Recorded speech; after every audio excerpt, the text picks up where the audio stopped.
What up, everybody? Good morning and happy Thursday. Dan Kasper Show is on the air. Radio dials, couple of those coming at you. 105.1 FM, 790 AM.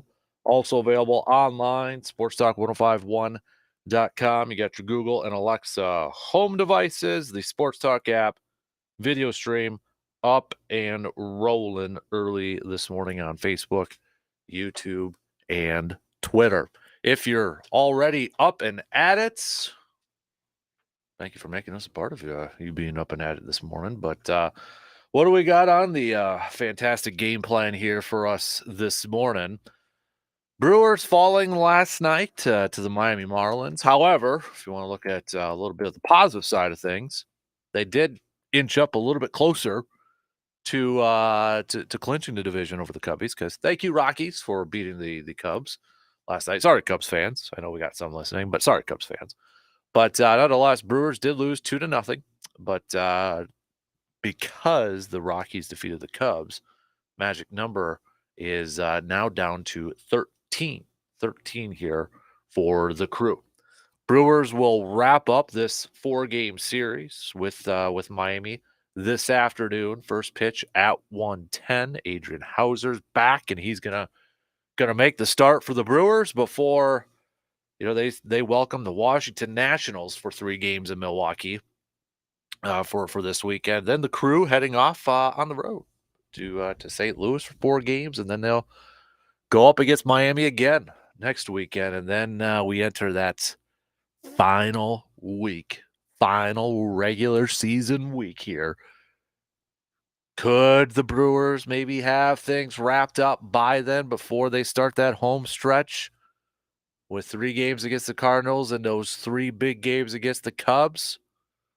Could they? Hopefully, maybe. I think they would ideally kind of like to have everything wrapped up so they can maybe get some rest and set up their starting rotations and that sort of stuff.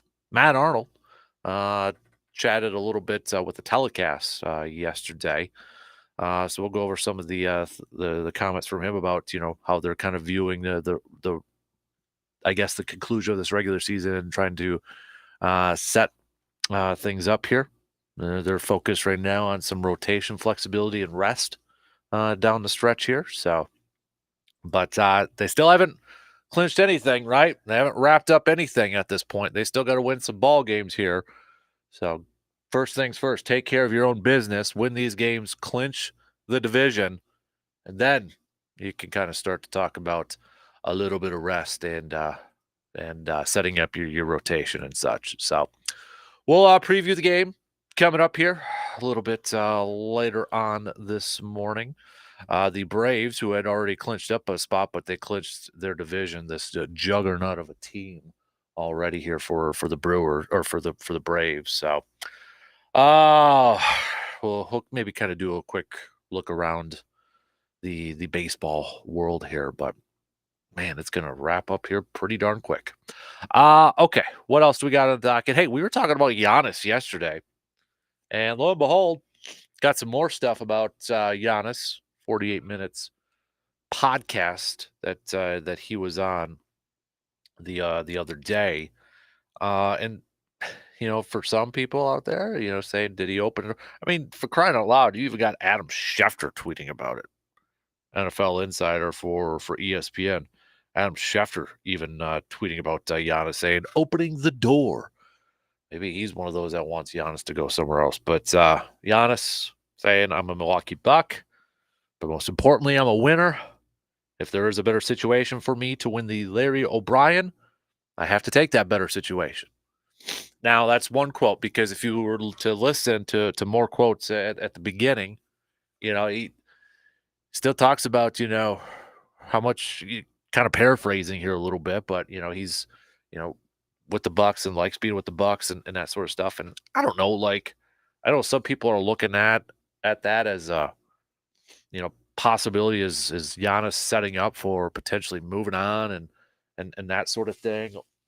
I don't.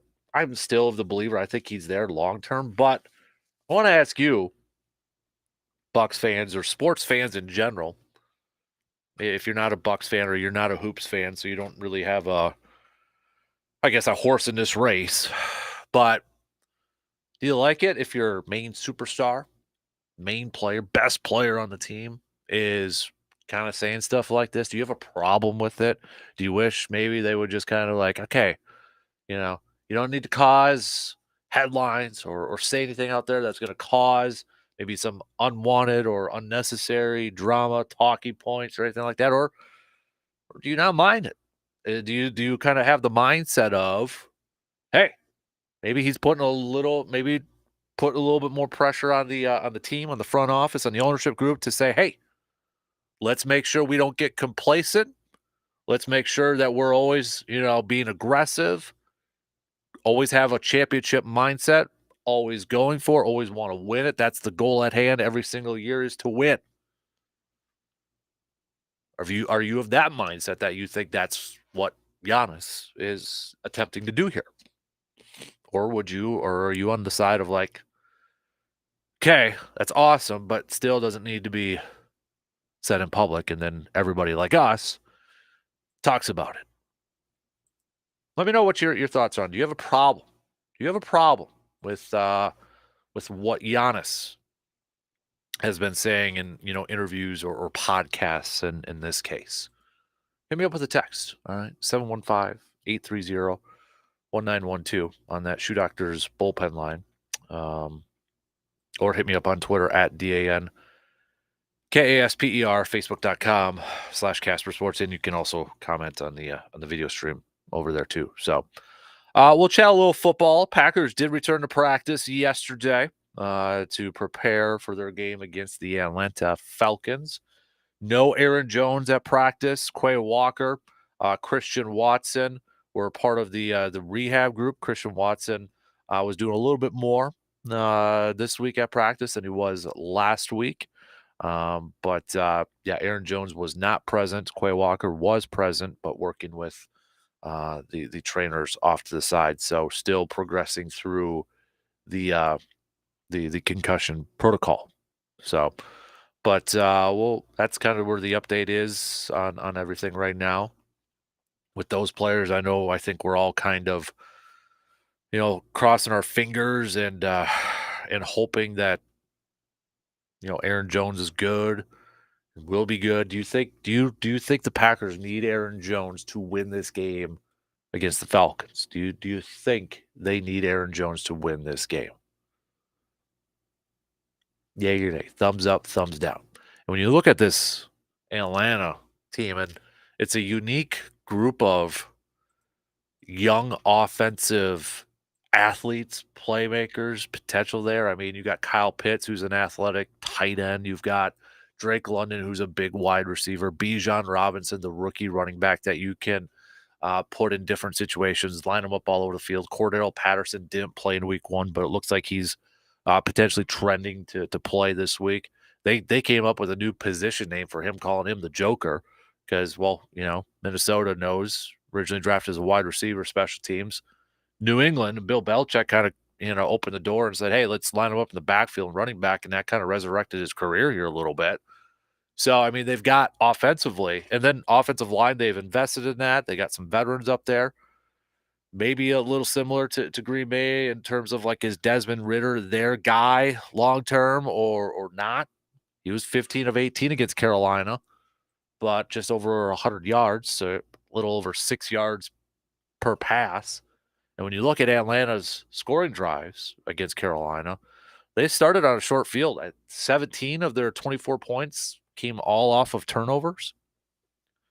So short field there. If you're Green Bay, don't turn the ball over and don't give Atlanta a short field.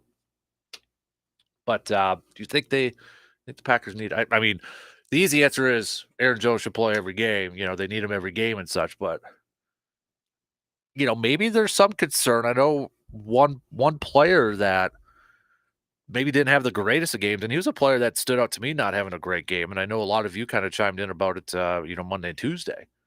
But A.J. Dillon, I'm sure, maybe for some people, it's not a whole lot of confidence right in A.J. Dillon, at least right now, that if it is him as the lead running back and no Aaron Jones, are you a little bit nervous then about a game going up against Atlanta? maybe. Or maybe this is a game that a guy like A.J. Dillon needs where he's going to be the lead guy and just kind of get him going and into a flow. I don't know. But we'll chat a little football. In case anybody is wondering, Aaron Rodgers did speak, sort of, Instagram post for any speculation about whether he's going to retire or not.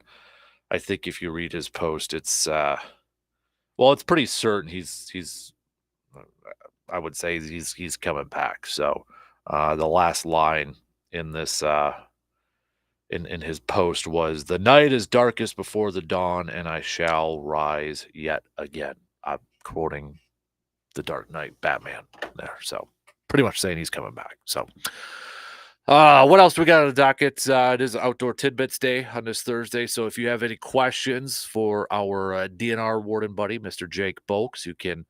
Now is the time to text those on over. We've got the opener of bow season coming up here. So maybe you got a question with that, crossbow, bow, whatever it may be. But text us your questions so we can get those to Jake. He'll hop on with us at about 8:30 this morning, and we'll do a little receiver defer coming up at about 7:40, 7:45. Let's get things going here this morning, though. All right. Let's talk some baseball. Let's talk some Giannis. Answer that question for me. Do you mind Giannis saying some of the stuff that he's been saying out there? Positive, negative, neutral? Even if you're not a Hoops fan, put it in comparison with your favorite team and your best player. Kind of, make the comparison there. Let me know.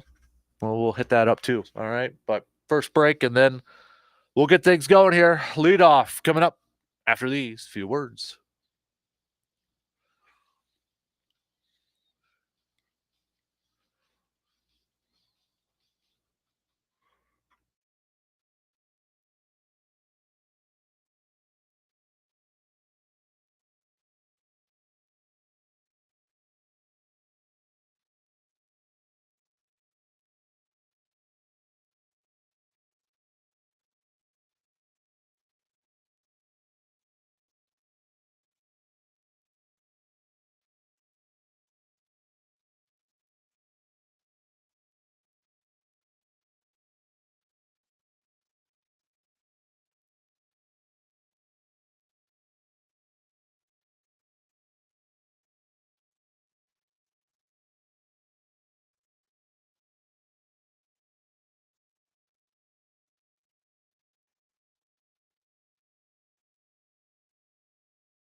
Week 2 of the NFL season officially kicks off tonight. Minnesota taking on the Eagles. Don't forget to get your picks in for our Pro Football Weekly Pick'em Challenge up at our website, sportstalk1051.com. You know the drill. Click on that win tab over there and get your picks in. Reminder, if you get the most picks right, you can win some prizes, including we got a gift card to Shields and such. Rolling right now. Sole leader in the picks category, but just one game here. So, but don't forget, if you haven't made your picks, go ahead and do so by visiting our website, sportstalk1051.com. Also, reminder tomorrow, Kegs and Eggs with Oktoberfest getting kicked off. We'll be after the program tomorrow. We're going to be heading over to Blue Marble Pub. Brandon and myself will be over there. We're going to do a live podcast and such. But from 10 a.m. to 1 p.m., Blue Marble Pub. Gonna have a breakfast going on. We're even gonna buy you your first beer and such. So if you want to stop by and say hi if you got some time tomorrow. Maybe you have the day off for Oktoberfest. But again, we'll be there shortly after we get done with the morning show tomorrow. Brandon and I will do the live episode of the Man Cave podcast from Blue Marble Pub tomorrow, right away at 10 a.m.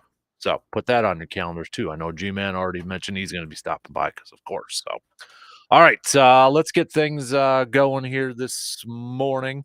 Talk a little baseball here. Brew Crew falling to the Miami Marlins 2-0 last night. Brewers employing a little bit of an opener strategy with their pitching staff last night. Matt Arnold, Brewers general manager Matt Arnold, kind of saying it's big reason was to give some of their starters a little bit of rest before they get into the postseason. Remember, they only got one more off day with throughout the rest of the regular season here, but also to get some of their relief pitchers, maybe some of their younger guys, into big games and games that still matter. So kind of trying to do a little bit of a balancing act here, if you will. But nonetheless, Brewers will have a chance to win this series later on this afternoon. Adrian Hauser back in the starting rotation after missing a couple starts, but he's back in the starting rotation this afternoon before the Brewers welcome the Washington Nationals to Milwaukee. And then remember, Brewers will be on the road all next week against the Cardinals and Miami, and then finishing up the final week of the regular season all at home against Cardinals and the Cubs. Brewers' magic number, even with the loss last night, was cut down to 13 because the Rockies defeated the Cubs. So again, reminder, magic number, it's either 13 wins for the Brewers or a combination of Brewers wins and Cubs losses. That obviously would go a lot quicker if the Cubs lose and the Brewers win and all that sort of stuff. You get the math there. So season's quickly wrapping up. The Braves, who had clinched a playoff spot a few nights ago, clinched up their division officially last night. No big surprise there. Not a whole lot of other movement in terms of, Major League Baseball standings and such. But we're starting to wrap things up here. Pretty darn close right now. So 81-64 is your Brewers record, which I believe when we go to the beginning of the season, when we did a lot of these predictions, the majority of people who picked or when we did predictions for wins had the Brewers in the low 80s, and right now it looks like they're going to surpass that win total for a lot of people, especially with the projections out there too. Will they get to 90? They just need 9 more wins, maybe, possibly at that point. So we'll see. They'll get there. Yep. I was listening yesterday. Interesting to the conversation you were having about 3 runs enough for the Brewers in the playoffs. And I'm definitely on the side of those that said no. 3 runs not enough. And I think last night's game is an indicator of why not. Because Miami only scored 2. But that was more than the Brewers had. The Brewers won. Well, if the Brewers would have had 3, they would have won. But the Brewers went, but I mean, they got to get to 3. No, that's what I'm saying. No, I know what you're saying. No, but I'm saying the question was if they were spotted 3 right away. So yeah, but they got to. You can't spot. So and that's no. I know what you're saying. The question is essentially, if they're spotted 3, can they hold a team to under 3? Well, they're pitching, but that's the question. Yeah, exactly. But that's not reality. But last night, No, but they it's went just 0 a for fun 8. question. No, I realize that. But, they went 0 for 8 with runners in scoring position and got shut out. And that's what worries me. Their pitching, I think, is very much under control. They know what they've got as far as their pitching. But last night, to me, was a microcosm of their season. 0 for 8 with runners in scoring position, and they get shut out. I mean, and I didn't know if you had looked yesterday what the average number of runs the Dodgers and the Braves have scored this year in their games. I would venture to say that both of them are, and they've got to, if they get to the playoffs, and I'm confident they will. Brewers, Yeah, the Brewers, yeah. And if they get to the playoffs, or when they get to the playoffs, however you want to say it, they're going to have to obviously get by one or both of those teams in head-to-head series. And I was curious, and I didn't look it up. I meant to look it up myself yesterday when I got back, of how many runs the Braves and the Dodgers have averaged this year so far in their games. I don't know how easy that is to find or not find, but I'd venture at least the Braves are over 3 runs a game, and I would assume the Dodgers probably are too, because they've got some pretty potent offenses. Well, they're the top 2 in all of Major League Baseball in terms Yeah. of runs scored. Right now, if you do average, it's 5.8 ish for Atlanta. Yep. I'm trying to do math here. Yeah, and I would imagine 5.6 for the Dodgers. Well, and I know there's a lot of, yeah. I could probably, if I wanted to, break it down by pitching matchups, but I don't. Oh want to do yeah, that no, sort I'm of just thing. looking at the general overall, and I just was there yesterday. Yeah, if you spot them 3 runs, still not confident that they could win. I mean, they just got to score runs, because the Dodgers and the Braves can score. I mean, they're offensive machines. They really are, and the Braves especially seem to be in a groove right now. And boy, with Acuna Jr. with what he's doing, and man, with what's his name, Matt Olson at first base, he's got 50-some home runs now. Those 2 teams can score, so the Brewers have got to put their hitting clothes on. You know what's kind of interesting here? Brewers have scored more runs than these 2 teams. The Mets, who invested a lot of money in their offense, Yeah, and the Yankees. Yeah. Oh yeah, boy, New York is not. And you look at what happened in New York with the Giants playing football the other night, and then what happened with the Jets with the unfortunate loss of Aaron Rodgers. They did win the game, but New York sports fans aren't real excited right about now. No, and all the money they've spent. I think they're hoping for 2025, maybe for the Knicks to get Giannis. We'll get to that a little bit later on at this point, but. Yeah, no doubt about it. That's not really a good time to be probably a New York sports fan, but They're going to get Giannis. He's going to own Madison Square Garden, or at least a good share of it. I'm not crying any extra tears though for those New York teams. No, I'm not either. But it was interesting to see that. What was it? The text folks thought 3 runs was enough, and the Twitter folks thought 3 runs was not enough. So it was interesting. It's kind of a split, I guess, if you want to do it generally like that. But I was interested listening to that. But boy, I just last night I was frustrated. And we had quite a few people saying too, Dodgers, yes, Braves, no. But those are the top 2 scoring teams in Major League Baseball. And I know Atlanta's outscoring them by 32 runs, and Braves have an extra game on there, but I don't think an extra game would make up for 32 runs. No, I don't think. And you know what? You look at the Dodgers too, and they are playoff tested. That one kid, that Chris Taylor, that plays for them, plays a lot of positions. In the playoffs, he's a hitting machine. He's been very, very good. And Muncy's got probably the best eye in baseball in the batter's box. And you look at Freddie Freeman and Mookie Betts and their lineup, their catcher, Will Smith. You look at their lineup, and that's a lineup that can hit. And that's my concern about the Brewers. They just, and I don't know how you're going to do it from here on out. All of a sudden, you can't turn the page or turn the clock or the light switch, so to speak, and all of a sudden you can hit. So it's going to, the Brewers, in my mind, are going to get in the playoffs. And their pitching is going to be great. But the pitching cannot falter at all against those 2 teams, is the way I look at it. Yeah, they got to play a perfect game, right? I mean, essentially pretty close to that. Yeah, pitching wise, they'd have to They'd have to essentially do almost, and this would be asking a lot, but, the last 3 starts from Corbin and Woodruff Yep, and Freddie yep, Peralta. exactly. They've You gotta know? they've gotta be on their game, that's for sure. I don't know how many more chances Corbin Burns will have a no-no going into, or the Brewers will have a no-no themselves going into 11th. They can't, Yeah, that that Yankee game was a frustrating game as well, Mhm. and then last night, And I know they were you going up can't hold a against team to no hits and not win. and I know they were going up against Garrett Cole, who's probably gonna win the Cy Young, but still, it was like, just one, just Yeah, one, just one, I know it.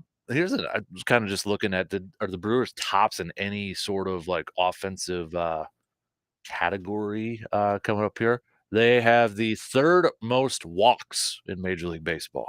Now they have taken a lot of walks, especially recently. I mean, a couple of games they, walk 3, 4 guys in an inning. Mhm. And so, no, I give them credit for that. They're getting better. It started out the season, it wasn't so good, but they have gotten better as far as taking some of these, especially these sliders, because boy, these guys, and it's not just the Brewers, but these sliders are tough pitches to hit. And man, oh man, you get a guy that can throw a good slider and it just handcuffs the guy. I think the next closest thing that I'm finding here is actually stolen bases, and they have the 11th most stolen bases in Major League Baseball.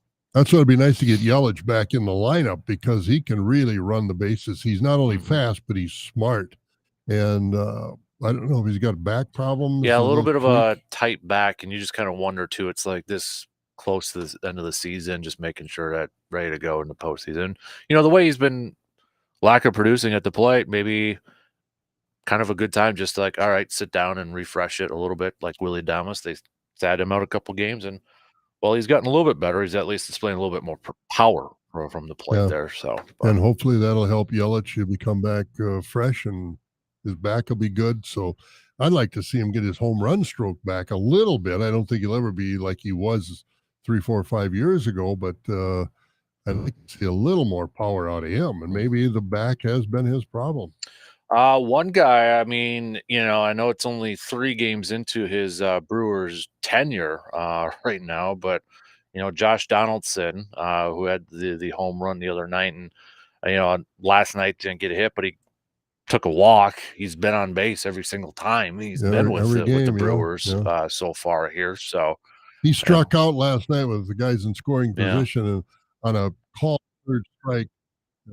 Boy, it sure didn't look like he went around. Even when they showed the replay, I thought, mhm, boy, that's not a that's not a good call, but it is what it is, and they yep. just didn't get it done last night. No, but, they'll have a chance to do it tonight, or this afternoon, I should say. Again, it's gonna be a 1:10 pitch, for the Crew. Adrian Hauser's back, gonna be, getting the start here for the Brewers. So, I know Matt Arnold. I don't know if when you were watching, if you caught some of his, interview with the telecast crew over there, but, they're kind of in a situation now where they're looking at, can they rest some of their guys? But there's also, they've got to win. That as he noted, we haven't won anything yet, so they got to take care of their own business, at this point. But and that's why they kind of went with outgetter, initial outgetter, opener, whatever we want to call it, with the game yesterday. But And yeah, that wasn't a bad strategy. I no, mean, Miami only got 2 runs. yeah, That's definitely within I think reach. it worked pitching wise, didn't it? Oh, I think so. Yeah, Yeah. the pitching hasn't been the problem. Hmm. And again, you look at these guys, like a lot of young player rookies on this team and young players, they got to want to play. It's like Ernie Banks. Let's play two. He always wanted to play, even when he was getting in his late 30s and early 40s. But and I don't know. I think that's general manager or media speak that rest these guys, rest these guys. They're there to play and they want to play. And maybe he was kind of referring to, the pitching staff, with the starters, because Corbin and Freddie have pitched all season Yeah, long, they have. Well, on that there. wouldn't be a problem. Yeah, and I think maybe that's kind of what he was referring to, especially with since they did the, outgetter and kind of push him back a start, Yep. here or there. I think a wild card, I mentioned it the other day for the Brewers, a positive thing is that, remember, Brandon Woodruff missed 4 months of the season. He's fresher than a lot of these starters. Oh, he is. At this point, and he's Because you look playing at really Scherzer, well. he's done now. Yeah, and to have him pitching the way he's going right now with just a couple weeks left into the postseason, that's I think a wild card advantage for the Crew, knowing that he's got that rest. Well, that game he pitched the other night, complete game, man, that Yeah. was a complete game shutout. That was a gem. Mm-hmm. First of his career, which I don't know why, it kind of surprised me a little bit, but Me too. then I guess when you think about it, how many opportunities do these pitchers actually have to have a complete game? With at this Counsell, point. well, any manager nowadays, but Counsell doesn't let him go that long. But he knew that his bullpen. Tell you, a guy in a bullpen that, and I haven't seen every time he's been out, is this left-hander Milner that comes from the Colby side. Milner, yeah. I'm impressed by that guy. I think he's done a nice job. Uribe has been for a youngster. Consistent. Yeah. Yep, for a youngster, he's been pretty consistent. He can throw hard.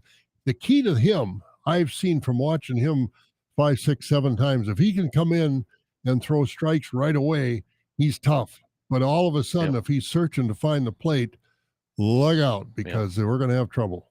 The one guy I will say that I'm really nervous about now when he comes out of the bullpen as one of their trade acquisitions is Andrew Chafin. I haven't seen him much, so I can't. He came in he pitched last night, gave up an earned run. He was the pitcher with the Yankees game, gave up an earned run there too. A veteran who's been around the league for a while here, but it's just, I don't know. It's right now, it seems like every time he's come in, he's given up a run or something like that. So it gets you nervous in tight situations. And I've seen him pitch, but he's pretty orthodox when he pitches. But you look at Milner, and he's comes from the side, left-hander. They don't see a lot of that. Uribe throws it really hard, and when he throws it really hard, it'll move. And so they're a little different than a lot of these hitters haven't seen that kind of a pitcher. So I think there's some advantages, but no, the pitching is not going to be. I'd be shocked if they don't make it and the pitching lets them down, because right now it's the hitting that's questionable, not the pitching. Yep.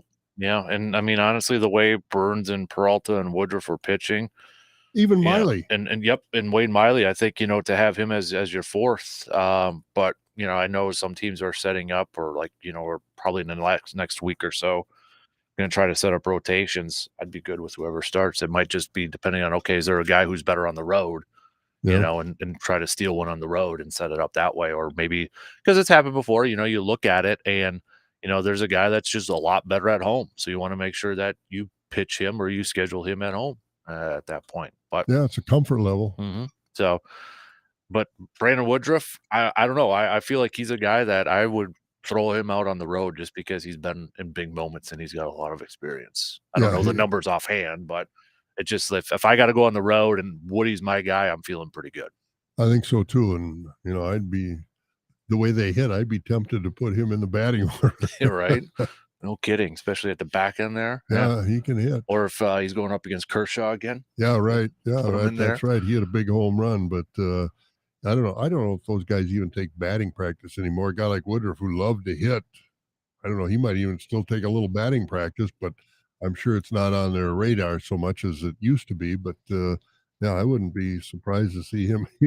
And that might send, maybe a game before the end of the season, they put him in the batting order. Maybe that's a signal that, hey, he can hit as well as any of you guys. Just don't get hurt, though. Yeah, well, that's true too. Yeah, don't step on stepped on the base and got hurt here. Jimmy Nelson, I think, was sliding in his shoulder and that. So and he was on the route to become quite a pitcher, and now I don't know what's he doing. I don't know where he's even at. I'm not sure. Last I thought he was with the Dodgers. Is he? Yeah, but that was 2 years ago. I'd have to look it up. I'm not sure. That was unfortunate because he was on the come, and all of a sudden, boy, he got sidetracked, unfortunately, in a crazy situation. And it was that season too where the Brewers just missed out by a game or something in the postseason, and that's when he got hurt. Yeah. And a lot of people kind of thought, well, Nelson didn't get hurt when Brewers made the postseason there. So, all right, I'll tell you what, let's take a quick break here. And we'll finish up the first hour. We're going to talk a little Giannis as well.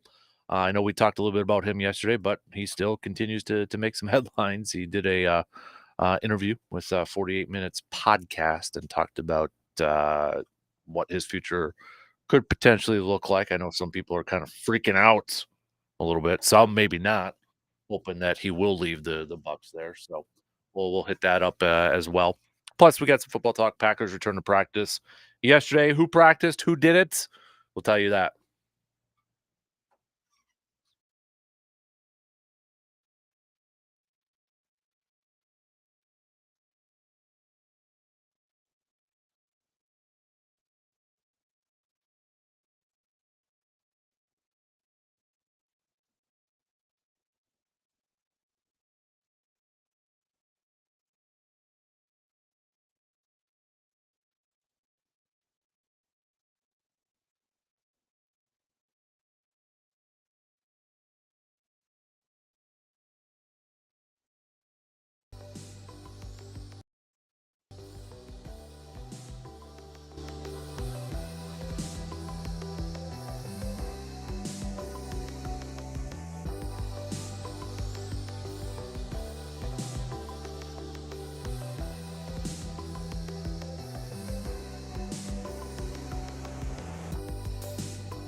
This Sunday, we got episode 2 of the Green and Gold tailgate show, pregame show.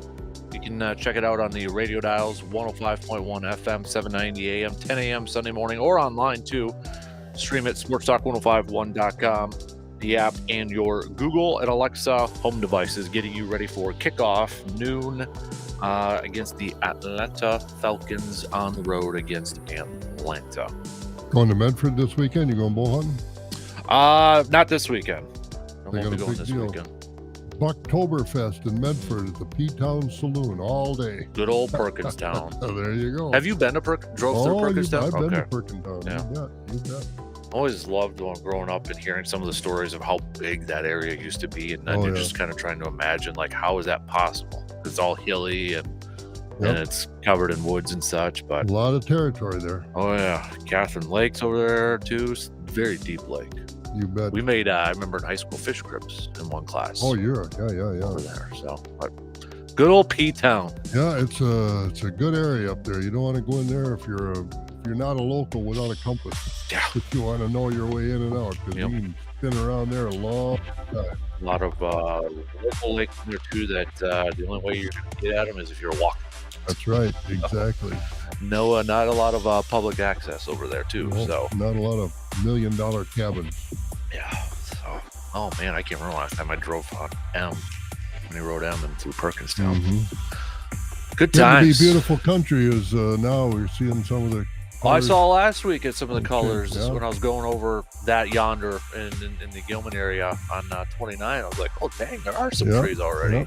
Man, and, it's Switching over. cooling down. The days are getting shorter. A lot of places. Ogama this morning up in Ogama, Yeah. 28 degrees. No kidding. Yeah, so it's cool.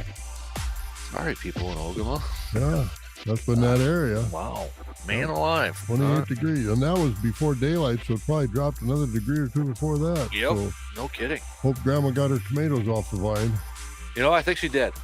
She had a good crop this year. Did she? Good. She had a really good one. Better than what Veronica did. Don't tell Veronica I said that, though.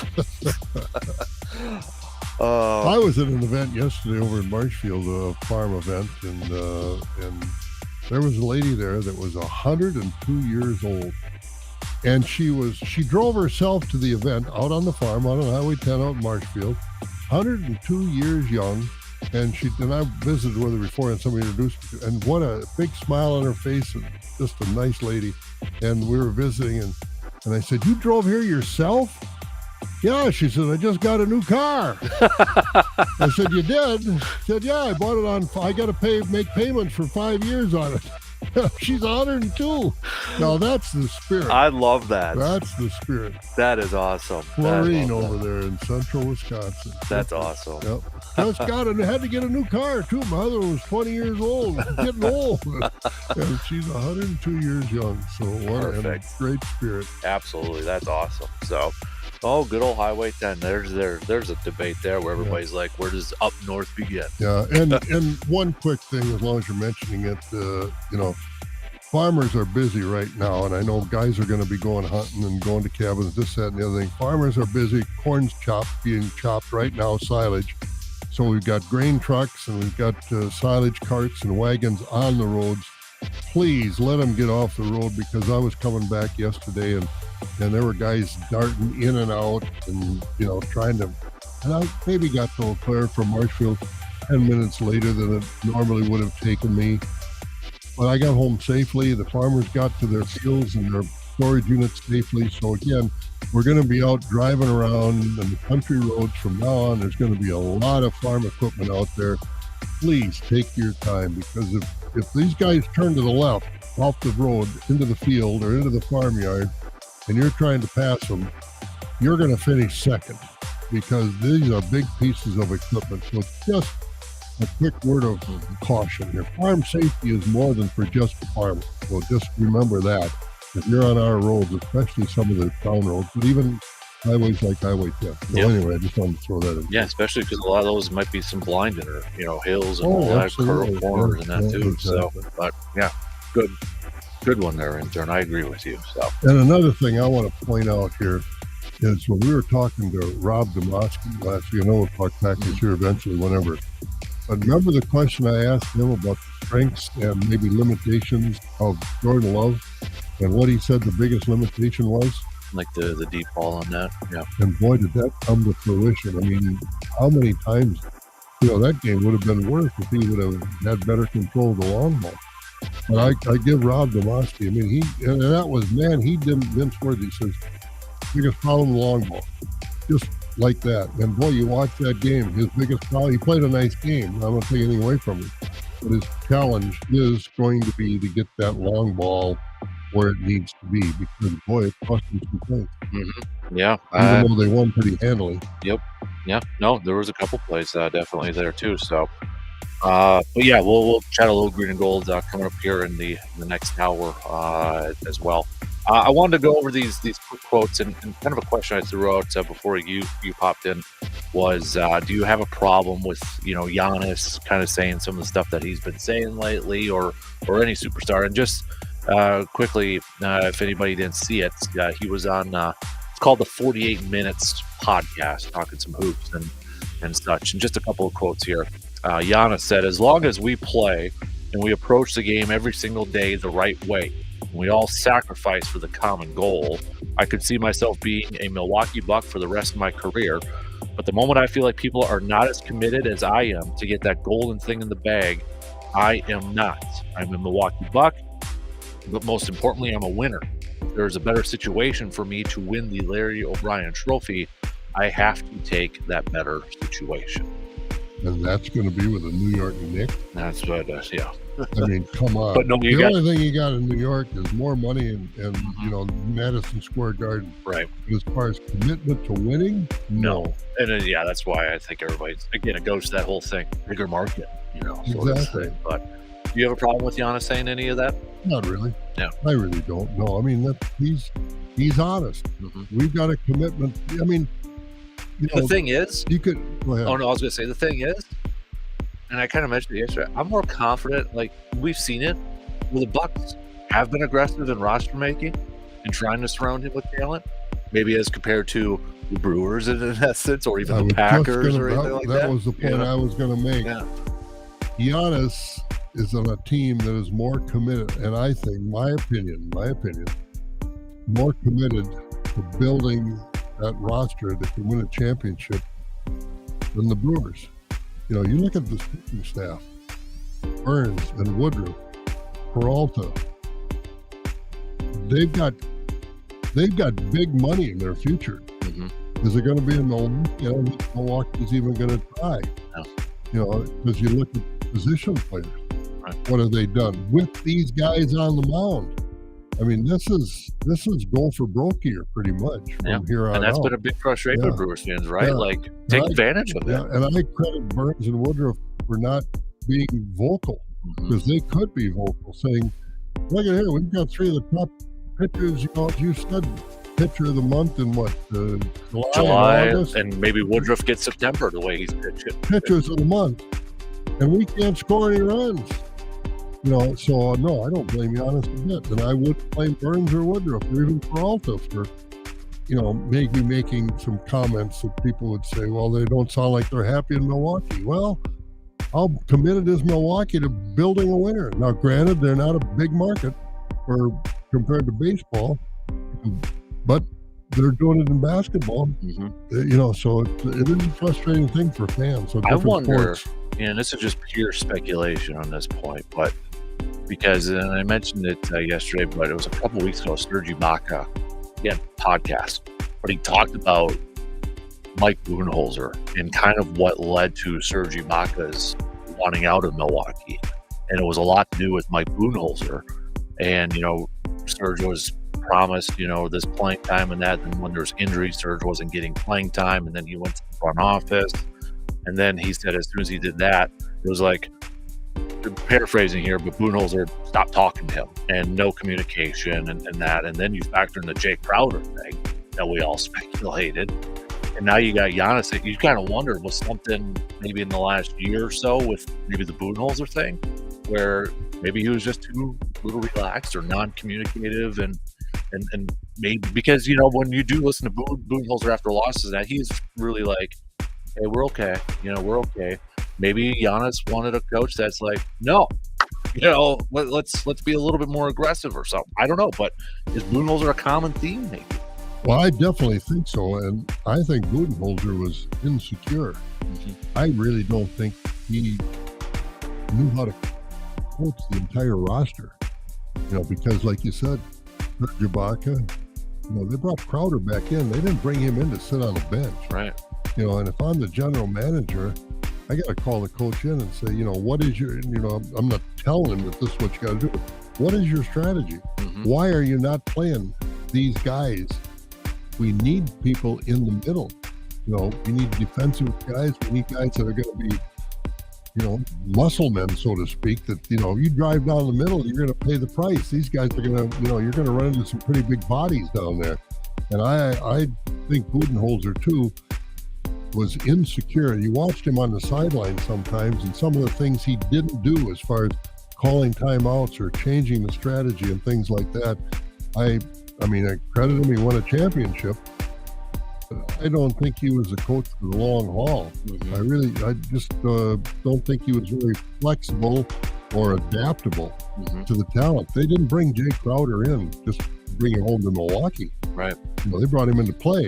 We all thought. You trade 5 second-round picks. You play the guy. Exactly. So I think Budenholzer, literally made his own bed. Yeah, and I don't necessarily have a problem with what Giannis is saying either, because I think part of it though too is like, I do feel like Milwaukee's going to be a team that's going to be aggressive and trying to always have a contending team around Giannis. Yeah, and so what are the Bucks going to do? Penalize Giannis? Right, exactly. They're not going to do anything. I mean, and you're welcome that the guy is getting comfortable in this country. He's understanding the economics as well as the sports part of basketball, and this is a business. Yeah, and I'm a individual corporation, and I'm out to do the best for my corporation and my bigger corporation, which is the Bucks, which I don't think anybody could ever accuse Giannis of not playing all out, full speed all the time. Exactly. He's not talking and complaining and not putting in the work himself. So exactly. So no, I have no problem with what Giannis said, and I just don't imagine. And the lure of New York.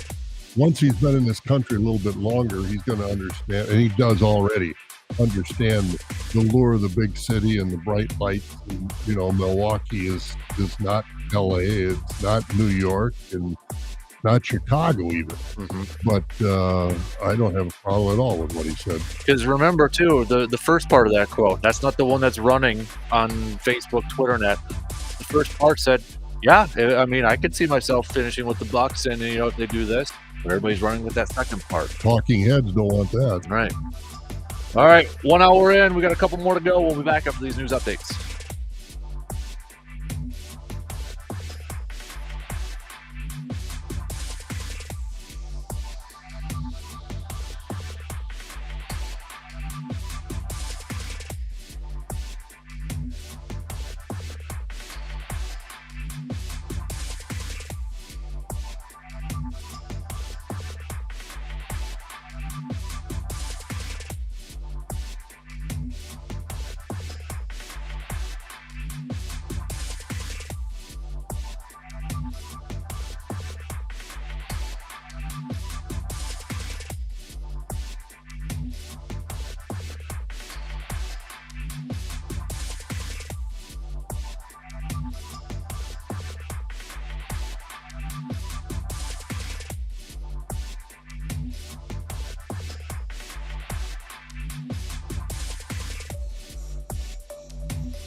Here we go. Second hour on this Thursday morning. Kicking off right now. Coming up this hour, we'll do some receiver defer at the back end around 7:40, 7:45. We'll catch up with Jake Folks, conservation warden. Opening of bow season this Saturday. So if you have any questions for Jake, now is the time to text those on over to us, 715-830-1912. Before we get to a little football talk here this morning, let's do some sports nuggets of the day brought to you by Ansay Associates. Christy Mathewson in 1916 won his 373rd career game. It was the only victory he had earned for a team other than the New York Giants during a 17-year career. This game that he'd won when he was with the Cincinnati Reds. 373rd career game.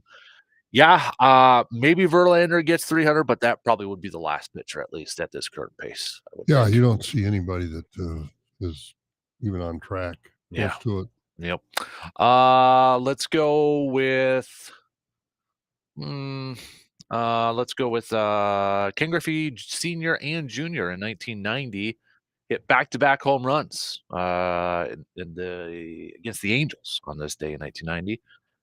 It was announced in 1994 on this day that the season was over for the National Baseball League on the 34th day of the players' strike. The final days of the regular season were canceled. Baseball owners had voted 26-2 in favor of ending the season. The result was a year with no World Series for the first time since 1904. Let's go with Jamal Lewis. I remember this game, 2003. For the Ravens, set then an NFL record for yards gained in a single game when he gained 295 yards. Those are just some of your sports nuggets of the day, brought to you by Yancey Associates. All right, Packers returning to practice yesterday. Quick practice reports. No Aaron Jones at practice. He was not present there. No big surprise. Christian Watson was doing some stuff off to the side. Reporter saying he was doing more yesterday than he did all last week. Quay Walker was also there doing part of the rehab group, but he is in the concussion protocol right now. But David Bakhtiari didn't practice. No big surprise. If he plays like he did against Chicago, he probably doesn't need practice at all. Didn't give up a single pressure or nothing in that game against Chicago. And flipped off the crowd too. I don't know if you saw that picture. I did. I saw that. Flipping the bird and all that. I think he's just having fun right now. Oh, I didn't realize the Packers had won 9 in a row now against the Bears. Yeah, Matt LaFleur's undefeated against them. Yeah, that's unreal. And I'm sure, because the Bears come to Lambeau next, and who knows if Bakhtiari will be playing next year. So he got his money's worth. He did. He did. So, really quick before we get to Packers, in case anybody's wondering, Aaron Rodgers did post, or I should say did talk or post, whatever you want to say, on his Instagram account yesterday. Anybody kind of wondering whether he's going to be coming back or not, I think he kind of answered that after, thanking everybody for well wishes and all that sort of stuff. He ended it by quoting The Dark Knight, Batman, movie Dark Knight, but the night is darkest before the dawn, and I shall rise yet again. So he's coming back. And I hope so. And I feel bad that there are Packer fans out there that are enjoying the fact that he got hurt like this. That's just not right. Honestly, and one word that's being thrown out quite a bit, and I don't know if I really agree. I don't necessarily agree with it, but you're hearing people say karma with this, and I don't know if I would say that's necessarily karma. No, I don't know how the karma would fit into because of how he left Green Bay, and then he gets hurt, and I'm like, I mean, in the end, we all know. I mean, a year or two ago, there was no way he was leaving that. Right. I think we all knew that this year he was going to be gone, mm-hmm. and I didn't blame either side. I mean, when the one that really sealed it for me was when the Packers complained they couldn't get a hold of me. Said, "Well, at my house in Malibu, I don't have good cell phone reception." I mean, that was the end of it right there as far as I was concerned. I agree. I think that, to me, said he doesn't want to be here. The Packers aren't going to put up with this anymore. They're going to move him. It's just the way it is. Get used to it. That's to me when he said, "Well, I don't have good cell reception in my house in Malibu." $28 million house. You got good reception for your cell phone. Don't give me that. Yep. Yeah. So That's that's when I knew he was gonna be gone, and at that point, my mind was kind of in that direction that he's gone, we have to move on.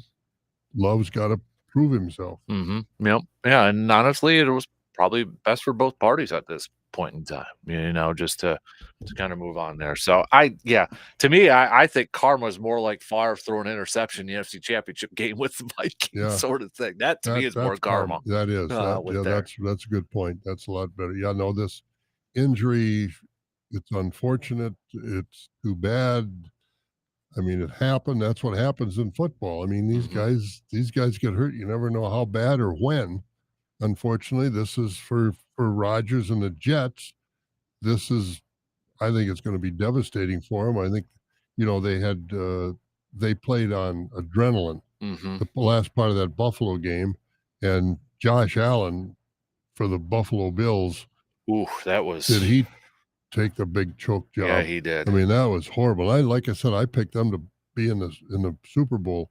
After that performance, He looked like he was a he'll rookie come. out there. Oh, he looked like he was lost. Yeah.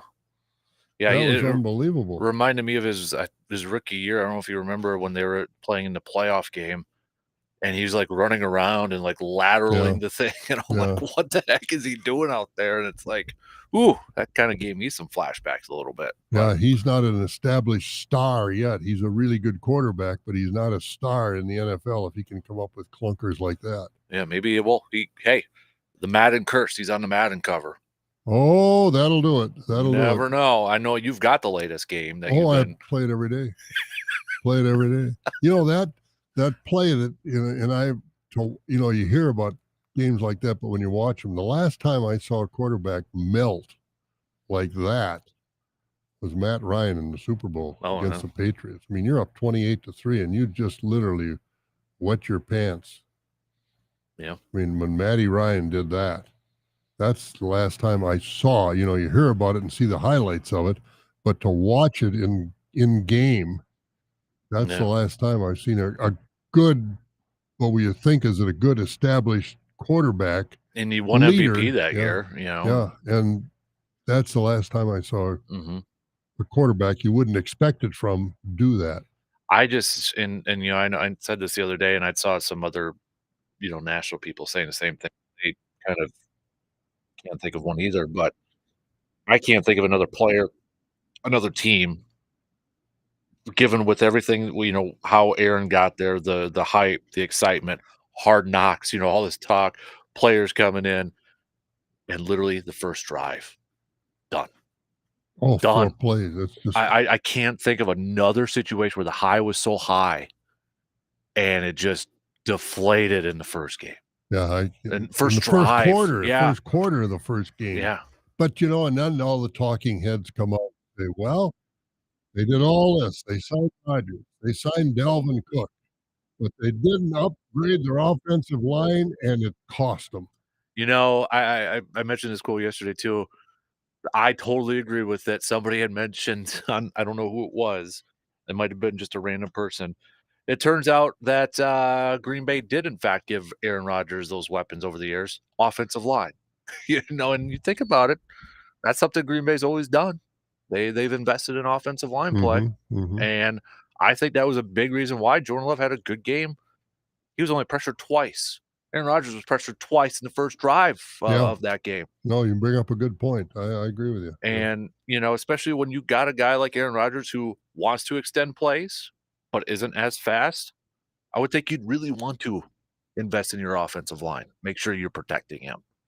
Ifs, whats, and whatever your phrase is that, Ifs that you and said. buts were candy and nuts, we'd all have a Merry Yep, Christmas. Yeah. exactly. But all the changes in football over the years, to me, it's still one with offensive line and defensive line play.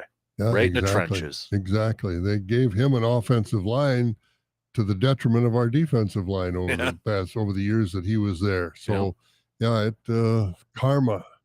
Is it karma? I don't know, but it's unfortunate. The bottom Yeah. line, it's unfortunate. You don't want to see anybody get hurt like No, that. that's It's that's just the not. thing. I don't care if they're on a rival team or a rival. Yeah, I don't like seeing players get no, hurt and no, and all that. So, but not uh that seriously. I mean, injuries are part of football, but that's devastating because he's 40, going to be 40 years old here this In year. December, yeah. Yeah, he's not going to heal as quickly as he did when he was 25. Mhm.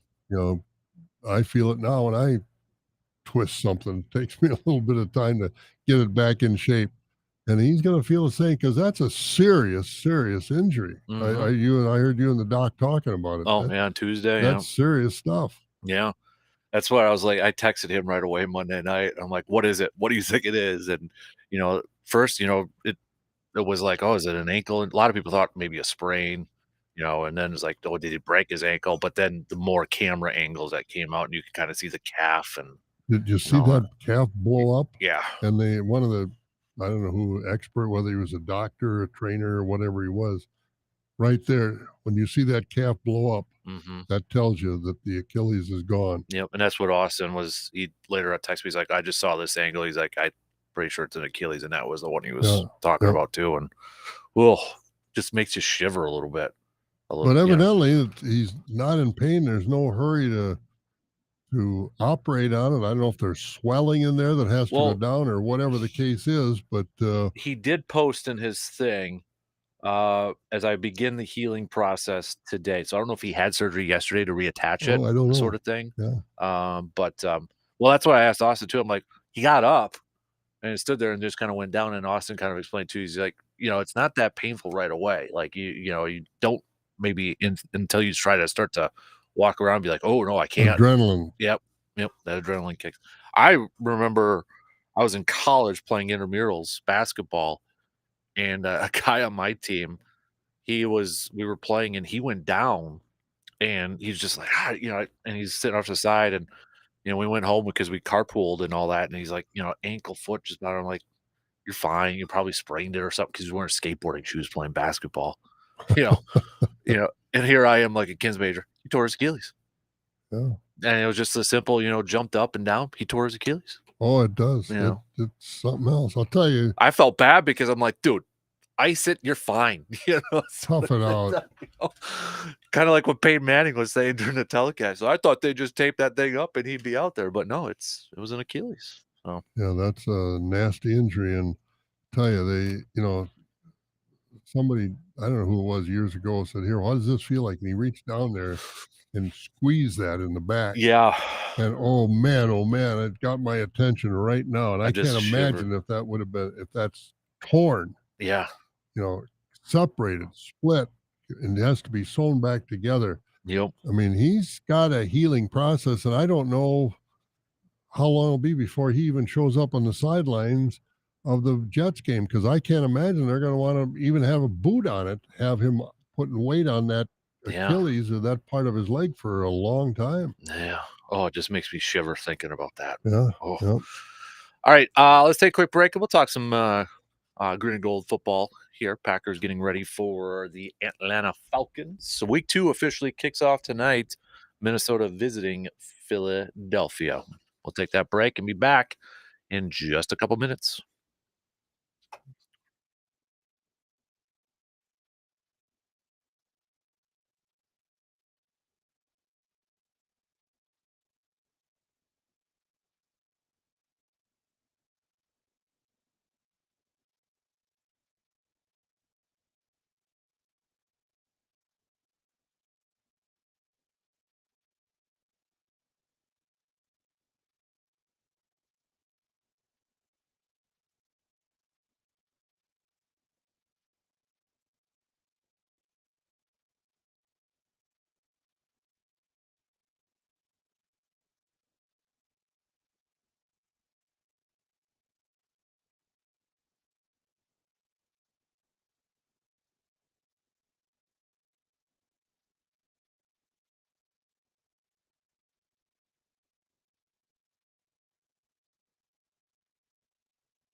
Speaking of the Man Cave podcast, something new that we're going to be doing, and I might be opening a door that I might regret a little bit later on.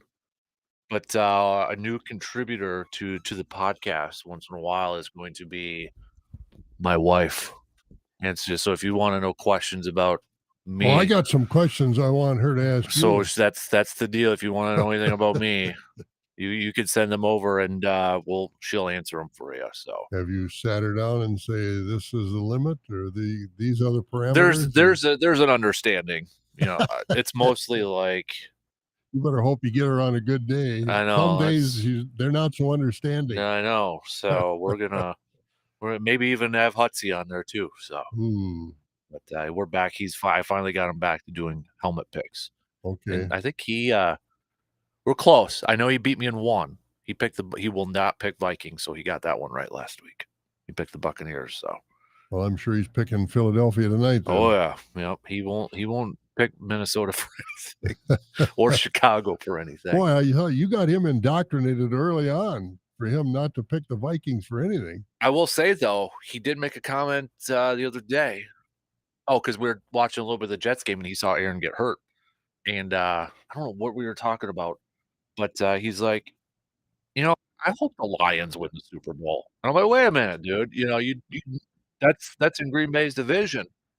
Yeah, but they've never won before. And I'm like, well, we could be opening up a whole can of worms there, with Minnesota and all that stuff. But hey, That was a good win for them Yeah. against Kansas City opening night, no Yeah. question about it. yeah. And I know some people are like, well, Kansas City didn't have Kelsey and Chris Jones.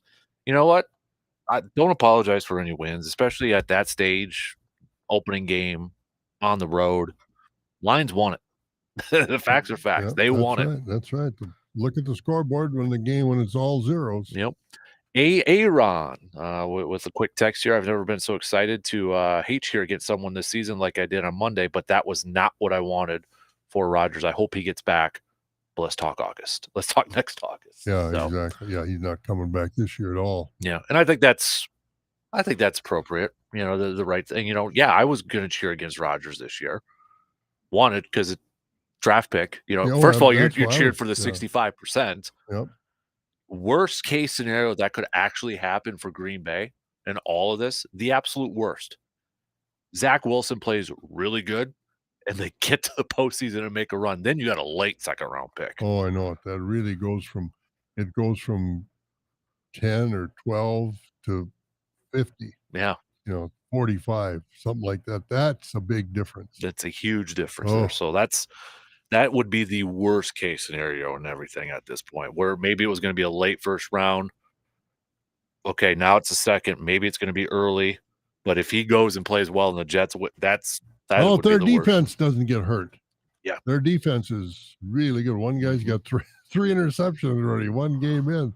And, Saucy, whatever his Sauce name. Gardner. Sauce Gardner, he's going to be tough. If that defense stays healthy, they're going to win some games. Yep.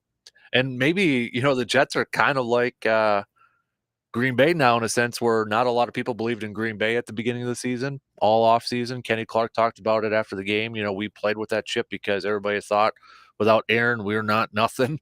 Jets might be in that situation right now. Everybody thinks without Aaron, we're not anything right now. So they could be using that. No, it was a nice win, but tell you, there are 3 or 4 guys got to get their head screwed on straight. Mm-hmm. I mean, some of those penalties were absolutely stupid. Yep.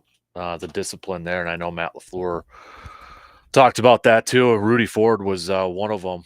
He got absolutely trucked over. And I think that was just frustration on his part. He's like, I got embarrassed, and it was. You do, but you can't. It's not worth a 15-yard penalty no, at that when point they in time. when they intercepted the ball or recovered a fumble and they were on 29-yard line, and somebody in that play for the Pack got a 15-yard penalty, took it all the way back outside to 40, and they never got a point out of that. You can't do that. Yeah, just can't do against that. better teams. Yeah, no, sure, exactly. So. Yeah, they got away with it Sunday, but you don't want to do that. Mm-hmm.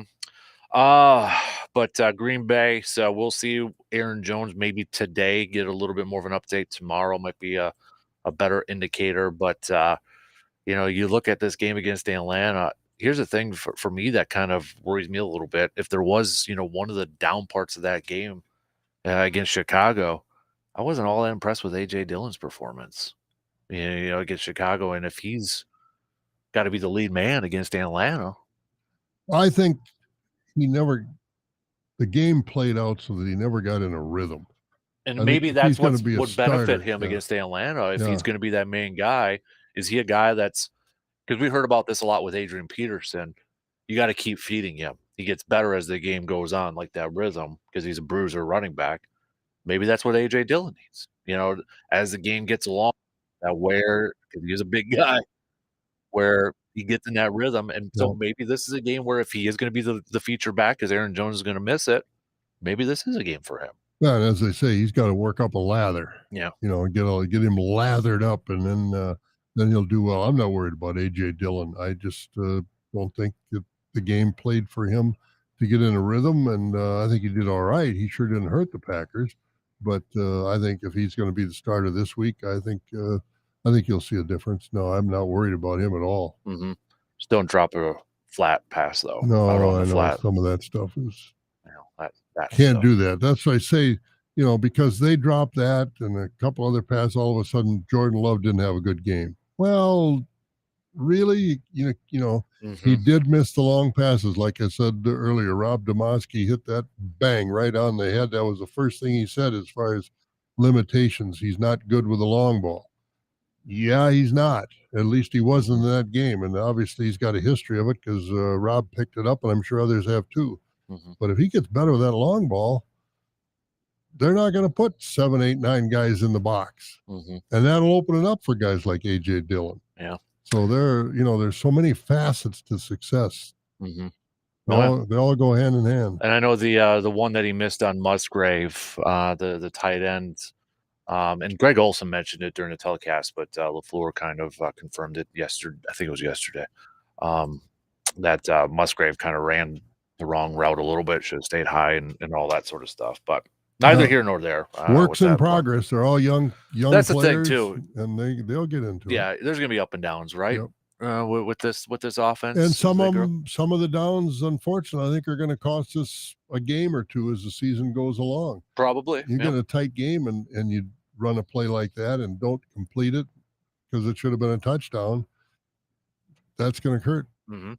The big thing that really, stood out to me in that game against Chicago, though, when it comes to Jordan Love, it was I thought the composure, from him. There was the one play that really stands out to me was the fumbled snap, and he picks it up, and he continues with the play. Like, he kinda takes a few steps to the side, and that's where he found Musgrave wide open on and I thought Musgrave was gonna drop that. I think everybody in the world kinda thought, "Oh god, it's" I've been in that situation. I'm sure a lot of people was like, "You're by yourself, the ball's coming to you," and you start to overthink it a little bit, and it's just like that stupid drop, and he just looks so uncomfortable getting tangled up there, but to me, for Love to have that composure, "Alright, pick it up." He looked calm, cool, slinging it down there, wide open, still looking.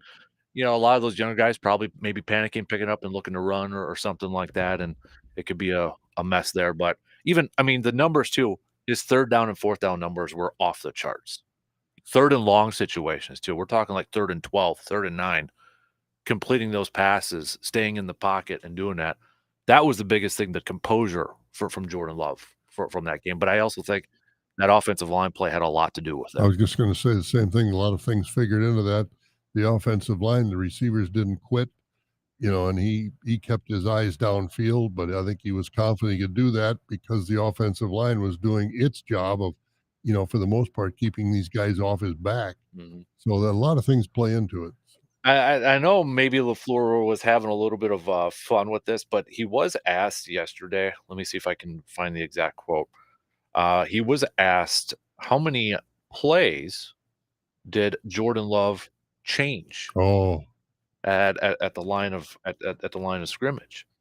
And Matt LaFleur, yeah, asked how many times Jordan Love canned his play call at the line of scrimmage. Other than the time that I didn't get him a play in a timely manner, I don't think there was one time. this is his offense then. Mhm. And we all know where that's what's referring to with that Absolutely. question, right? We all know what he's referring to. So, that's like, oh, okay. That's because we were all waiting to see if this is going to be the LaFleur offense. And I was reading from some of the writers and all that, and there was a lot of talk about LaFleur showed a lot of different stuff, and I was even talking with somebody all the different types of motion and formations, and I mean, heck, he had a 13 personnel that had three tight ends and AJ Dillon out there. I mean, there was a lot of different stuff he showed that now is out there that teams have to like try to prepare for. That's the staple of that style of offense is to run so many different stuff out of similar formations out of there. And LaFleur showed that at least in week one. So Yeah, he certainly did. I mean, because was he ever asked that question during Rodgers' mhm. tenure? He was. And it was always kind of like downplayed a little bit, Yeah, yeah. sort of thing. By him. Yeah, and then both Rodgers too. He's like, and Rodgers, well, yeah, the whole audible thing. Remember Yeah. that Oh, yeah. that was that whole conversation. So But if it's any indication, the last couple of years, the way Rodgers changed the play probably wasn't very good. mhm. If Sunday's game is any indication that Love never called him off once. But Or yeah, or was it, I'll say it, a little ego with 12 too, oh, I think so. you know, because Aaron has said it for a long time. He doesn't like motion within the offense. He'd rather see what a defense is going to do, or rather read the defense and then alter that because then you know what there is, and he wants to attack that weakness. Peyton Manning was the same way. Well, now with Jordan Love and this style of offense, there is a lot of motion, a lot of moving parts Hmm. with that there too. So, but we did see kind of maybe a little throwback, extra tackle in the game once in a while for blocking. Rasheed Walker was in there. Remember back in the day, I think it was Mike Sherman. It was the U-71 with Kevin Barry package. So it would always say, 71 was eligible, and they always had it called it the U-71. LaFleur was asked, what that formation's called when they bring in an extra tackle at the tight end. LaFleur said extra tackle. It doesn't have to be too It doesn't have to complicated. be. Yep. Yeah, it's our extra tackle formation. Oh, To answer your question, Spencer, didn't Matt LaFleur tear his Achilles? Do you remember how long he was in a boot? Matt is younger than Rodgers, plus all the rehab to build strength and get back in football shape could be a longer process than what people realize. He did. Remember his first year, he tore his Achilles his first year as a head coach. He's actually playing basketball with the assistant oh coaches. yes, I do. And I know remember that. like the first few practices he was In a scooter. yeah, like a golf cart Yeah. sort of thing. Then he was in a boot. I don't know. I'd have to look it up, but I do know in practice he was driving around in a golf cart there. And then I think at least in the preseason games, he was coaching with a boot on the sidelines over there. I think Matt LaFleur is older. Let me look it up though. Yeah, LaFleur's 43, so he is a little bit older. But LaFleur was actually asked about that last week about or yesterday about his Achilles tear, and he said that well, I am in peak physical specimen, so I might have a little bit. So you could tell he was in a good mood. He was Oh, having yeah. some fun yesterday. So, but Well, I mean, it's just I can't imagine Bears fans. Again, they left that stadium, which the Bears did not play well. They left that stadium early. Their life revolves around beating the Green Bay Packers, not winning championships. I mean, it's just unbelievable the mindset of Bears fans, yeah, yeah. I and to a certain extent, Viking fans. I mean, the Packers are the standard, and rightly so. The last 20, 25 years where the Packers have been, they are the standard in that division. mhm. And so, but Lions fans aren't like that. Lions fans just want to win. They want to beat anybody. Yep. And maybe this year the end of last year and this year they'll get it done. Yeah, but I was having fun watching that game Sunday. I was in a really good mood. I'll tell I you think that. a lot of it had to do with it was the Bears, but also too, it's like, all right, this is a fun, especially that second half was really fun to watch. But Dan Campbell, with that call he made in the first half of that fake punt, if the Lions have any kind of success this year, that call hmm made him the coach of the year. hmm First game, the first quarter of the year, he's going to be coach of the year if the Lions don't completely stumble and fumble it away. hmm Because I mean, that's why you have a coach, a difference maker, and that was a decision that he made that was a difference maker in that game. And, maybe not to an extreme here too, but, something that maybe shouldn't get overlooked too much. Green Bay stand on that first drive by the Bears to stuff them 3rd and short and Oh, 4th and big short, time. which led to the touchdown right away too. Yep. A little confidence builder there. But I loved what that defense did. Rashawn Gary in his limited snaps, like the final number was in 10 pass rushing attempts. He had 7 pressures already in Yeah. that game. No, they did a nice job. And There were a Lucas few Van Ness's breakdowns. sack. Yep. Few breakdowns and, Mhm. some problems with their mind, between their ears, and few missed tackles, but, for all in all, Mhm. it was a well played game by the Packers Yeah. and a poorly played game by the Bears. And I think that's where maybe some people are kind of wondering, okay, is Green Bay this good or is Chicago still that bad? And maybe it's in between, I think it's a you combination, but know. Chicago definitely at this point in time is not a good team. No. Um, You got DJ Moore and you don't throw him the ball, there's a problem. and I know Chase Claypool might be benched for his lack of effort in that game. They traded a second round pick for him last year. And that was the guy Rodgers wanted Green Bay to go after Yeah, too. And yeah. now it sounds like he might even be benched for this game. And you wonder, is it the Bears culture that they get there and get that surly type of attitude? And, because you go to a lot of teams and they don't put up with that. But the Bears seem to get those guys that are good players and they get a surly attitude and they don't become what the Bears hoped they would become based on how they played before. I don't know if you heard Greg Olson mention it a few times. Hope is not a strategy. No, that's true. And I loved that I didn't mindset hear too. it, Yeah, but he's he's like, right on. hope is not a strategy. I'm like, that's deep, but he's right. Yeah, you bet he's right. So all right, let's take a quick break and we'll finish up the second hour with a little receive or defer coming up after these quick words.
With the bow opener coming up this weekend, don't forget, if you do have any luck out there in the woods, to send us your photos so we can put them up on the Tilden Gun brag board, trophy board up on our website. So just send those on over Facebook, email it, all that good stuff, and then we'll post it up in a little brag board over there. Have But you looked at your trail cam? I have Big ones? no Really? nothing.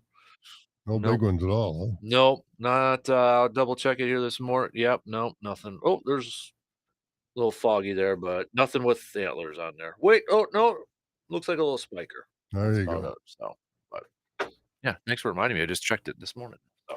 Yeah, there is a little fog out there too, so be careful if you're driving. Yeah, but even though it is bow season opening up here, you know what that means. We're just a couple months away from November, and then rifle season. So if you need Oh, to I thought you upgrade, were talking about my birthday. oh geez, that's in February. That's more than No, a my couple months. birthday's in Oh, November. is it November? Okay. Yeah, Oh, your work anniversary's in February. That's yeah, right. that's right. So, but no, if you need to upgrade that deer rifle of yours, Tilden Gun, Hunter and Sean over there, fantastic people. So go check them out and get ready for a couple months coming up here. So, receiver defer time, intern. Honor is Receiver yours. defer. Craig Counsell has more to do with the Brewers' success over the past few years than did David Stearns. Oh, that's a tough one, man. That's a tough one. I think it is. Oh, that is a really tough one. I want to push it, but I don't want to. I don't want to be that guy. More. How about if I go 51% Counsell? Well, that's more. That's the question. Gosh, it's 51% close is- though. Yeah, I agree with you. That is I really agree. close. That's a really good question. That might be your best receiver to forever. Is it really? That might be your best Oh, one. but- That's not saying a lot, but that might be your best one. Well, receiver defer. No, I want you My to answer receiver- that now. What's that? I want you to answer that. I'm going to say yes. Okay. I agree with it. I think Counsell has been a good manager. I think Stern has done a nice job. I'm not throwing Stern under the bus just because he left for the Mets, but he's always going to be remembered. And I think if the teeter totter is going to swing, It's the hater thing, the isn't it? hater Yeah. trade. Mm-hmm. You know, that was. I mean, I still have never heard anybody explain why that trade was made or what the Brewers got out of that trade. Mm-hmm. You know, everybody talk, well, he's coming up for a contract. Yes, after this year. But why did they get rid of him last year? Because I think we all think that cost him a chance to be in the playoffs. I think everybody that's a Brewer fan thinks that. And so I think that's one thing that sways it to Counsell. And, you know, the other night, he knows his pitching. He knows his team. That's what I think is great. He knows his team. I think he's frustrated trying to find guys that he can put in there to hit consistently. But the other night, when he let Woodruff has never thrown, as you pointed out, never thrown a complete game shutout. Never. I don't know how many complete games he's ever thrown. Yeah. But the other night, he let him throw a complete game, and it turned out to be a complete game shutout because the bullpen was taxed. Yep. He knew Woodruff could do it. He knew, you know, Woodruff hadn't played a lot, hadn't pitched a lot this season. He's got a lot in the tank. I just think he really knows his team, and I think he means more to the Brewers than Stearns. Even though I give Stearns credit for doing a nice job. I do too. And the thing is too with Stearns and Counsell to the point, you know, especially with my age range, and you obviously have witnessed and watched a lot more baseball than I have, but you know, to turn the Brewers into where we were talking about what postseason 4 years in a row and just missing out last year by a game because of probably that trade. But I mean, we're talking consistently now. Brewers making the postseason. Where when I was a kid, are you kidding me? You know, and it's that where that expectation now is actually changed to where, okay, cool, we're in the postseason every year, but now we're actually talking about we want a World Series. Whereas when I was a kid, please, you know, we were just happy to. I still talk about when I was in college, and we were just so happy to get to the postseason. I had never experienced that, and I think some of those players too. It's like they were pumped, but you still got to play. You know, it was just that mindset where now it's changed. I think Stearns has a lot to do with it, and Counsell. That bar is now set up higher. A little there's bit no more. question. Yeah. And that puts pressure, and again, that puts pressure on ownership. So receiver defer. Adenagio will not pay either Burns or Woodruff. Yeah, I'll receive that. No, I'm afraid that Yeah. that's right. I think that's why it's such a short window that we have right now. And that's why I was so disappointed. I think you were and a lot of Brewer fans. They didn't go get somebody to start the season. We talked about Schwarber. He's 40 some home runs. A year ago, why didn't the Brewers get into the Matt Olson from Oakland debate? How come it was all of a sudden the Braves were the only ones to get him? Because they didn't give up anything to get him. Mm-hmm. I mean, granted, he's going to make a lot of money, but if they had him playing first base with 50 some home runs, and in Milwaukee, that's that's a good hitter's park. I don't think you're going to lose any home runs. Although in Atlanta, he's got a lot better hitters around him that they've got to pitch to. So they got to pitch to him. In Milwaukee, maybe they wouldn't have to pitch to him because the lineup is comparatively weak versus Atlanta's offense. But still, in all, I think we're all disappointed they didn't do more to surround these pitchers with more offensive talent. Mm-hmm. What else you got over there? Well, that's about it for now. That's about it for you. Yeah. All right. Receive or defer. You feel a lot better about Jordan Love right now after one game, or you still have some questions? Oh, I still have questions. Okay. They- You're not drinking the Kool-Aid yet? No, Okay. no. One game does not make a season. They got Okay. 16 more, and I'm hoping. Were you how He satisfied? played better. I was very satisfied. Okay. Yeah. Because I think there's a couple listeners right now saying we're being too hard on Jordan Love, and I don't. No, I'm not being hard on him. I'm being realistic. Mhm. One game doesn't make a season.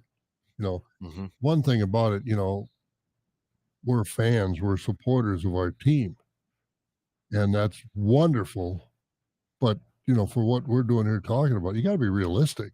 Well, He hasn't really proven anything yet. Mhm. They've won one game, Mhm. but you look at they got a interception touchdown. How many times did they do that last year?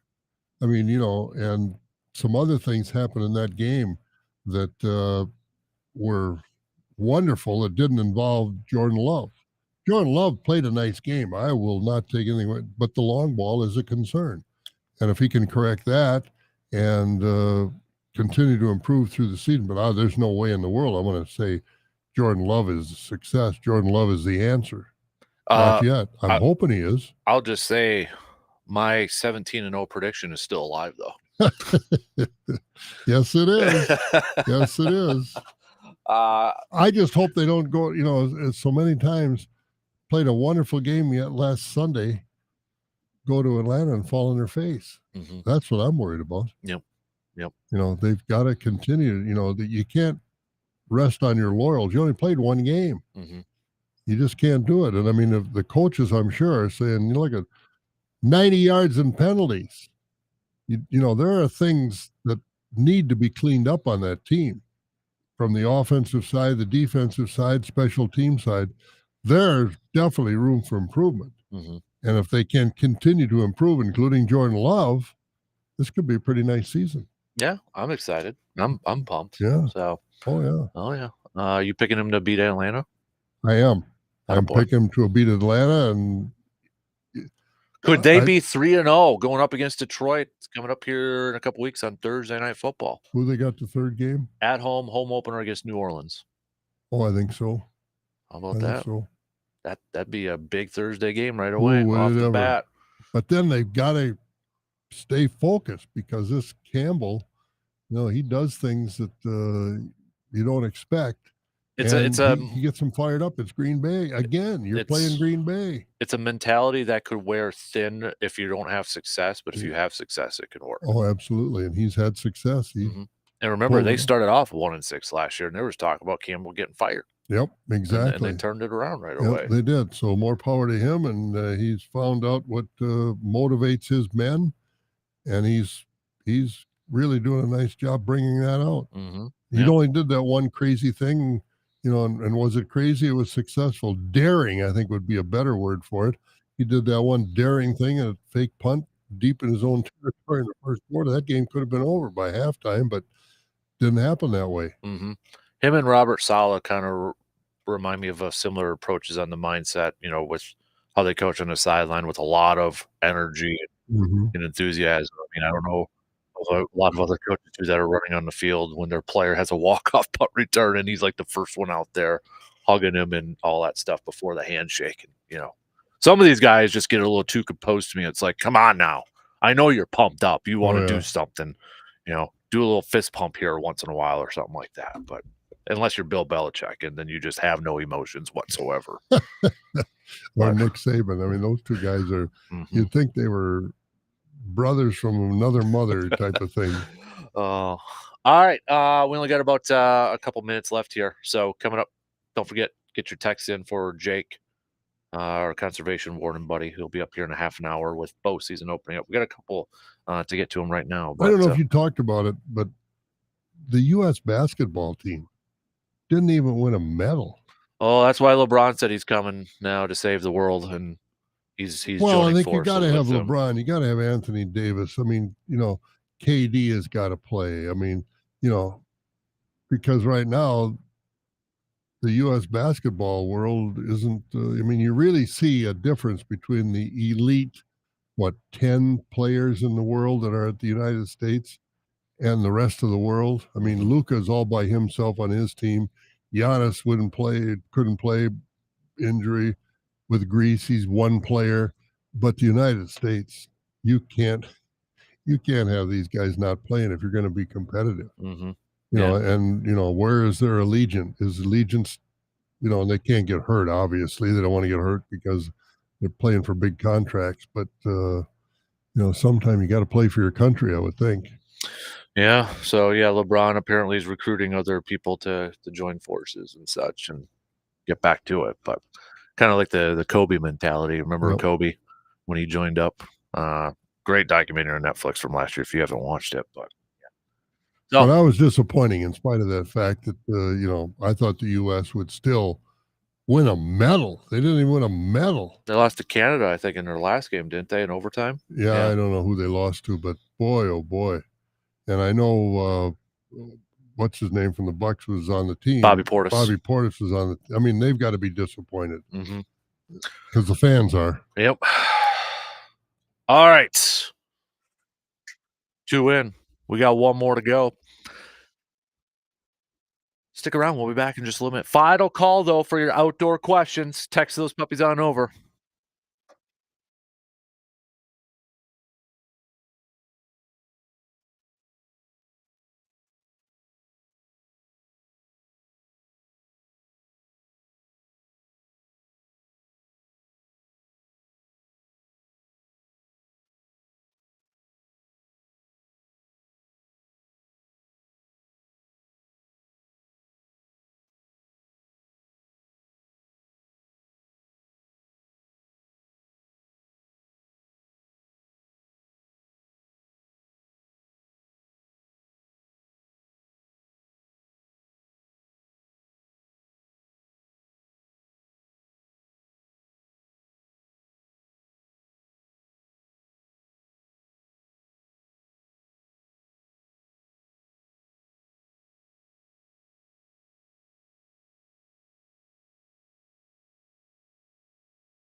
Third and final hour kicking off on this Thursday morning.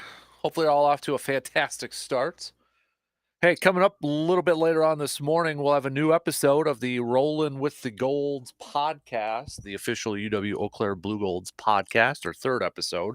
In this episode, Nick Hoven and myself kind of recapping the latest week in all of Blue Gold sports. But then we also catch up with a couple athletes. The first episodes have been coaches, but we catch up with Christy Foreman and Morgan Dahl, who are members of both the cross country team and track and field teams, both seniors.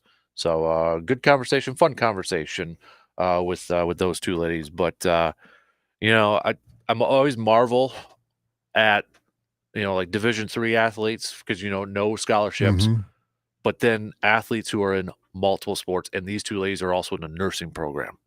So like they've got like no downtime, and they've been doing it throughout their entire college careers. That's where dedication. They're wired. They're wired that way. Yep, dedication, passion, right there. So like they say, if you want to get something done, assign the task to a busy person like that. You got somebody that's got a lot of extra time. Don't give it to them. Give it to a busy person, and you'll get it done. Yeah. So I was just, it was a really fun conversation with them, and just kind of getting the inside info. And remember, too, track and field's a national champion.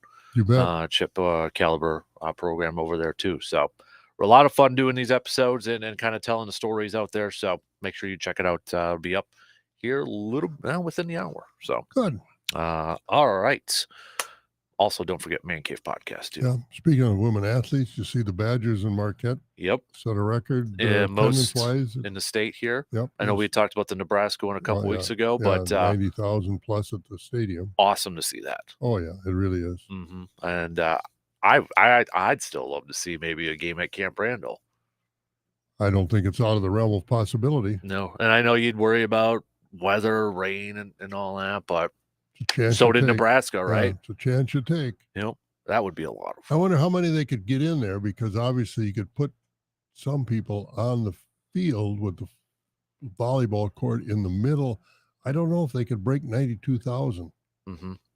I don't know. I'm going to give you a homework assignment here. Now, I don't know if because you used to. I got a lot of time on my hands, so again, give it to a busy person.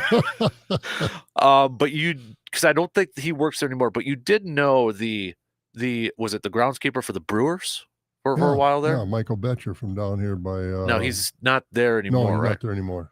I'm curious to know, because a lot of talk with this Aaron Rodgers injury about a lot of players. David Bakhtiari has been one of the most vocal, grass versus turf.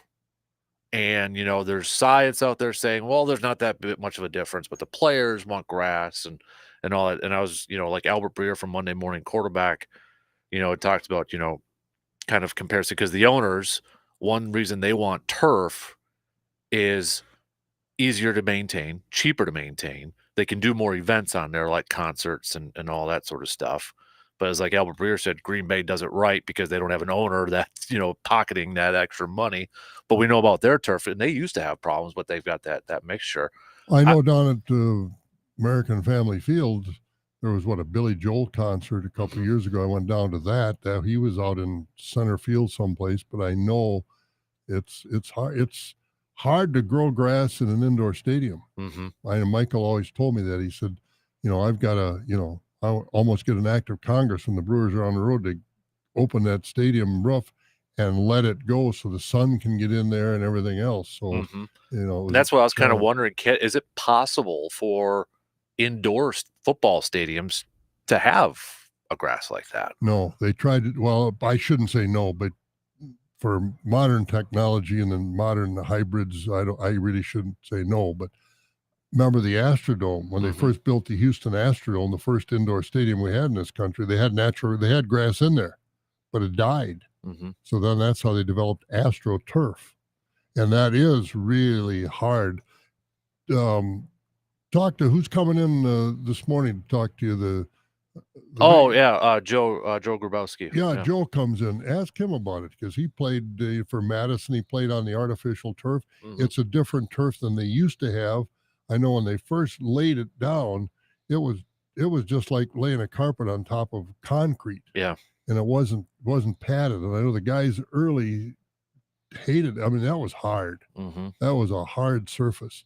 And Joe played a little bit later. He'd probably have a little thought on that as far as was it easier to play? Because then he went to other stadiums where they played on grass. Right. But for an offensive lineman's part, Mm-hmm. would he'd be a good one to ask about that. Yep. Because I know the early turf was bad. Yeah.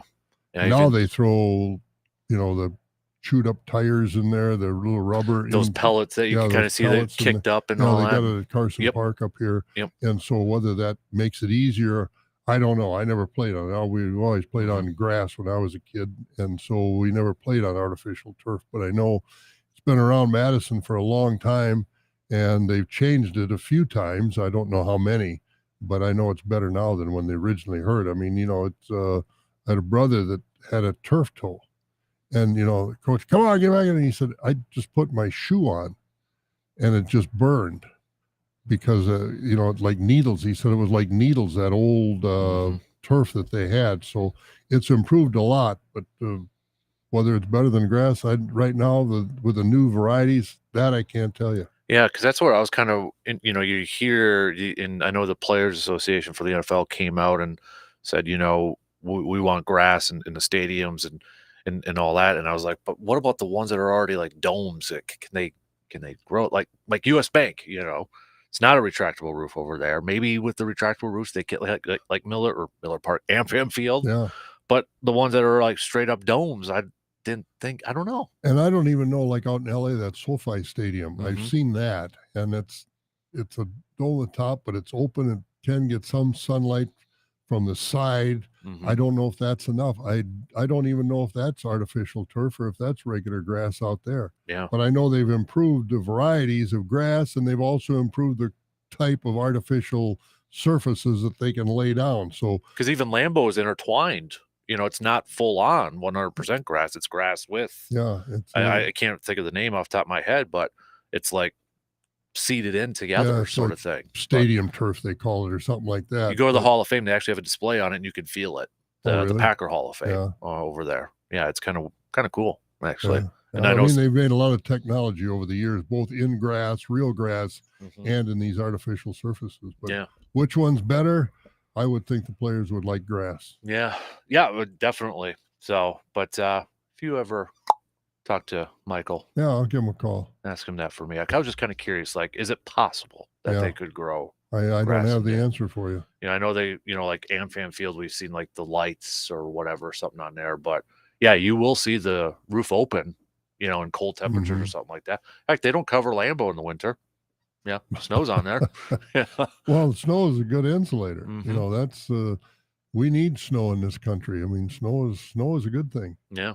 Yep. As long as it's not too heavy on your roof. That too. Yeah. Right? But no, it's we don't want it in June or no, we don't. Yeah. But boy, the way the weather is this morning, it can come anytime. Yeah. Especially if you're in Ogama, right? Yeah, it's been cool around here this morning.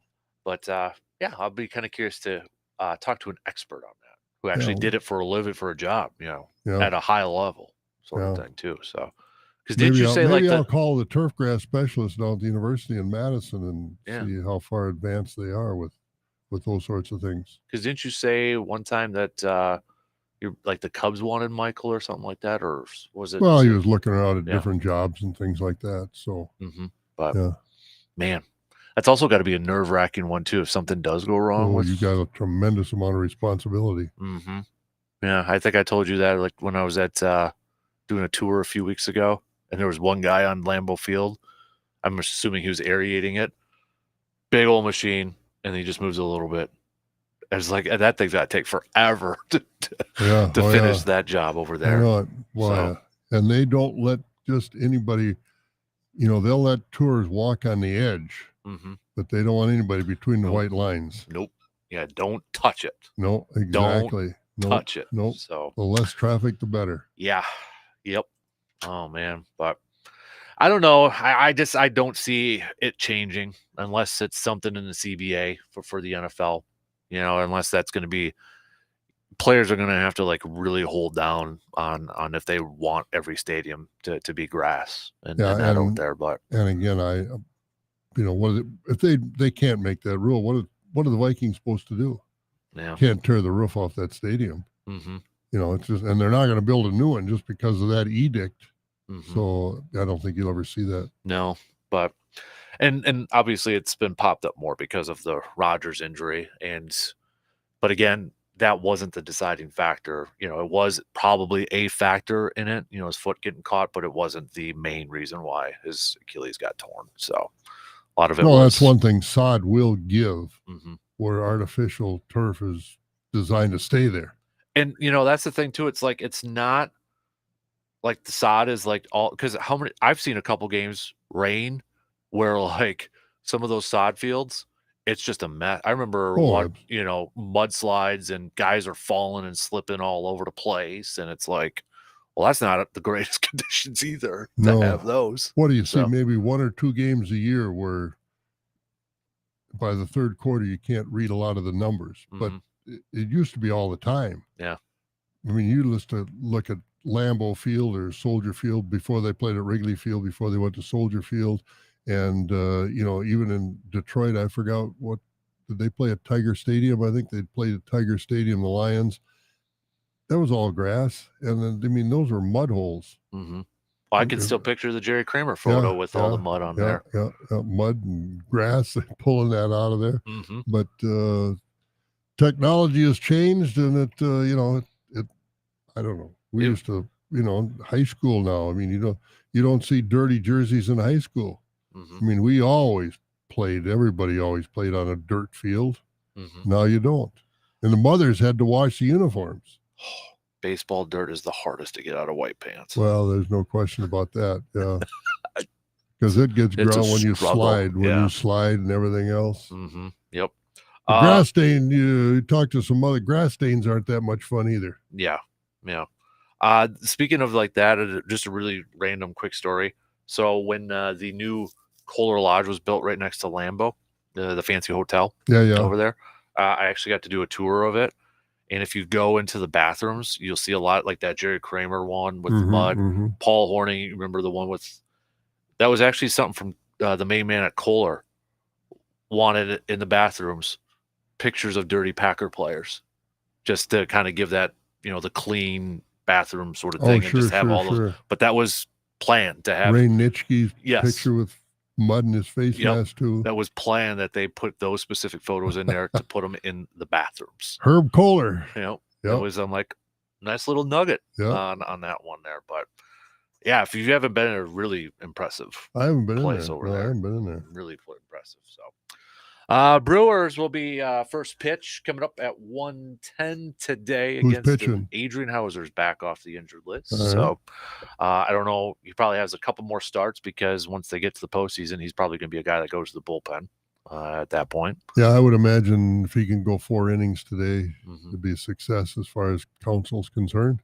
And he's started a lot of games here for the Crew this season, but they're not going to have a 5-man rotation once it gets into that postseason. At least you hope not. No, yeah, exactly. You want your top 4 that they've got pitching as many games as possible. Probably be 3. Yeah, Wade Miley, kind of depending on how they win and sets it up and all that too. You never know, but I guess that's a good problem to have. Right? Oh, it absolutely is. But we'll see what the offense can attempt to do today. Josh Donaldson, we talked about him a little bit earlier. It's only 3 games in, but got to be kind of satisfied with. He's gotten on base every game. Last night was off the walk, but hey, still got on. So I just hope that he's. I didn't have a whole lot of high expectations for him to begin with, But I mean, if he can provide a little bit of pop in the middle of that lineup, that's just. You think about how many third basemen that the Brewers have tried this year: Luis Urias, Brian Anderson. Monasterio, those guys. Now they're with Donaldson over here. Is it 4 or 5 different third basemen that they've, and that's not counting some of the call-ups and that. He's kind of going third base to DH, right? And Monasterio, aren't they? Kind of like Monasterio can play second over there too, but you don't want to lose Terang's defense, right? Yeah, and Terang can play shortstop to give Willie a day off, but I don't know how many different third basemen they've had, at that corner just to try to find some power over there, some consistency. Yeah, and that's what we That's got to be talked something they about. got to address in the offseason, I think. We said that last year. Yeah. They've got to address first and third in the offseason because I can't imagine Rowdy Tellez is going to be back. And I don't know what the status of the kid that the Santana. I don't know what the status of his contract is when they got him in the trade from Pittsburgh. And what's Canna? Canna has done nice since he came over for the Mets. Now he is sitting on the bench a little bit with a little bit of a injury of some kind. I don't think it's serious. No.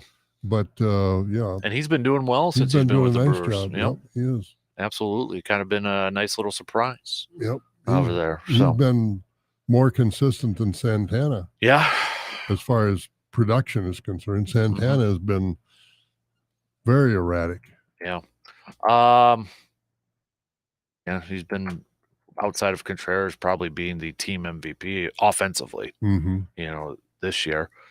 Contreras has just been, I think, easily the most consistent offensive player this season for the Brewers. Wouldn't you agree? Oh, I'd agree too. Yeah. When we got into June and July, I thought we'd be saying that about Yelich, but then he had a horrible August, and now he's hurt in September.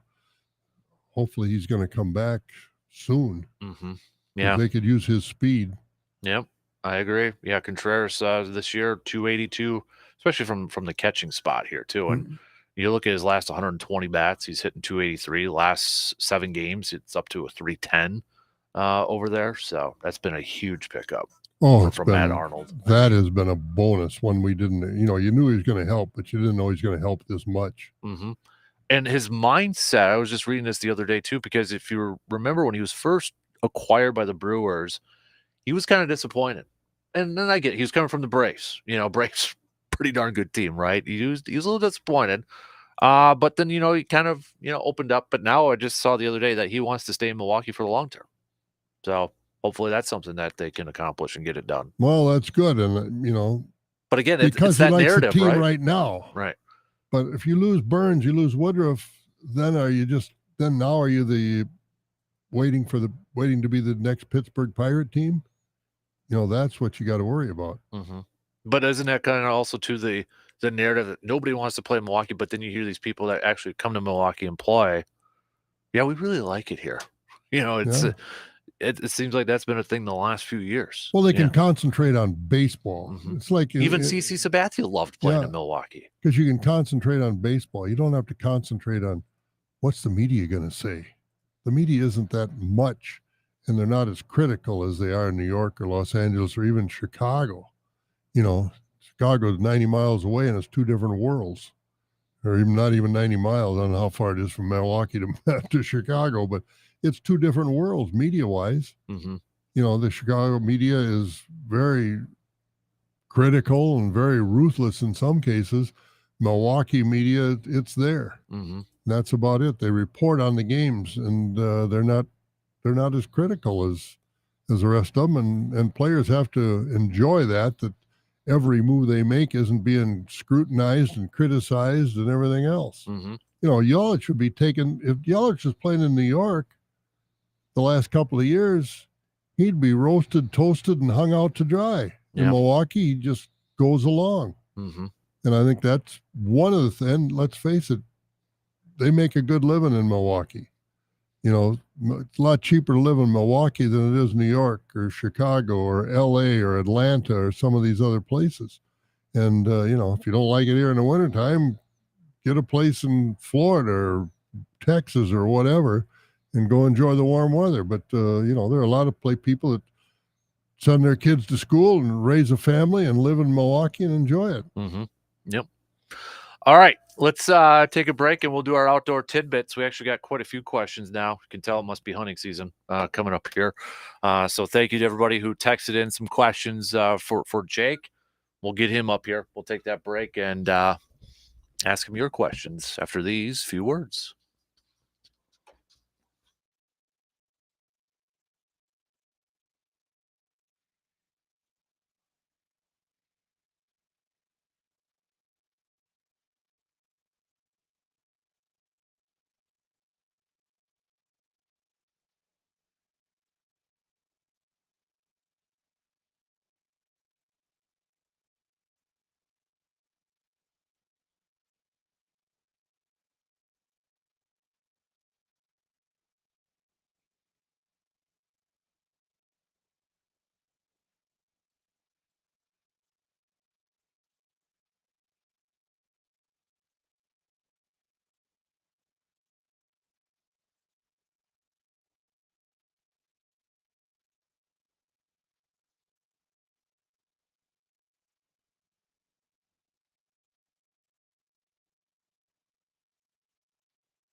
Flooring is durable and scratch-resistant. Sheet vinyl and vinyl plank are waterproof and easy to install. Get 11% off everything, including Tarkett flooring, now at Menards. Good through September 17th. Savings or mail-in rebate. Some exclusions apply. See store for details.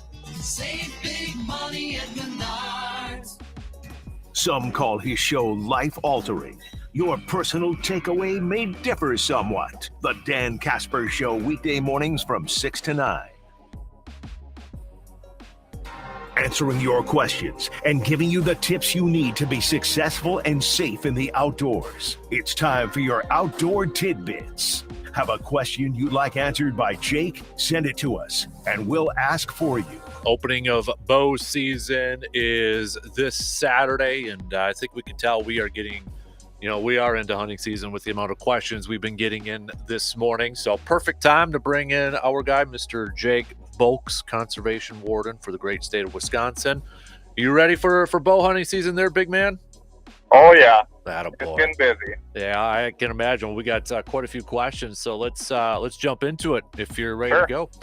And I know a couple of these we had asked in the past, but probably good refreshers with the new bow season coming up here. But one question was, can you use a bow and a crossbow, like switch back and forth? Now, I'm assuming maybe this person's asking, hey, can I use it on a Saturday? Then, the next day on a Sunday, can I go use a crossbow if I use the bow the day before? Yeah, I was kind of thinking that too. The short answer is yeah, you can use of like a vertical bow or a traditional bow and a crossbow.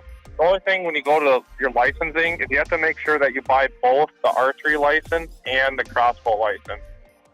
So like if you buy your archery license and then you can do like an upgrade for a crossbow for like $3, and then you can hunt with both of them. It still only gives you access to like one bow buck tag, so you can still only shoot one buck like between the different archery equipment. Gotcha. So it is possible. You just got to get that other license. Yeah, the other license, like a $3 upgrade. Gotcha. Okay. Next one on here, and I know this was a topic of conversation quite a bit for last hunting season, but the usage of drones. Now, is it legal for somebody to use a drone to find their deer in terms of tracking that deer? So generally the answer is no. Basically, if it's just like, you shoot a deer or you arrow it and you want to track it, the answer is going to be no. There are some like really rare exemptions where it could potentially be done. But what I encourage everyone to do, whether you want to do it for yourself or there's plenty of people that are trying to start businesses, that they get a hold of the local warden and they talk about it in depth, because there's a lot of like, you have to do this, that, in this situation has to apply, and you can only do it da-da-da-da-da. So I really encourage you, we have like a big, long guidance and stuff on it from our lawmakers, that if you talk with your local warden, they should be able to help you get those answers. But the safest and generally the answer would be no. Yeah. Because it's still going to be like utilizing like an aircraft to hunt, which is kind of what it falls under. Mm-hmm. Yeah, so I mean, it's a little bit more complicated than just a simple yes or no answer. It's a lot more complicated than your simple yes or no, which is part of the reason I always encourage people, if you got specific questions or random questions, call our 188 general number. But something like this, you're just going to want to reach out to the local warden and they'll work with you to get the appropriate answer. Good nuggets there. Jake also had another question. I think we talked about this in maybe for spring turkey hunting or something like that. But we had a texter ask, can I carry a shotgun and a bow at the same time? Shotgun for geese, bow for deer, if they have the tags. Yeah, the answer is you can do that. However, like I've kind of reiterated in the past, is that if you're walking around with a shotgun and a bow and you're deer hunting and doing different stuff, don't be surprised if the warden asks you a bunch of extra questions and they kind of dive into it, because it's not every day you see someone sitting in a deer stand or on the ground with a shotgun and a bow. Mm-hmm. What makes it legal is that you can open carry stuff, and that you can use a shotgun for the goose. You could use a bow for deer. You can't use, obviously, the shotgun for the deer. So there's nothing that says you can't, but just don't be surprised if you get a little extra scrutiny on it Yeah. if you get contacted. Yeah. And you got to make sure you have all the licenses. You got to make sure you're following all the regulations for each sport and everything like that. So there's a lot to it.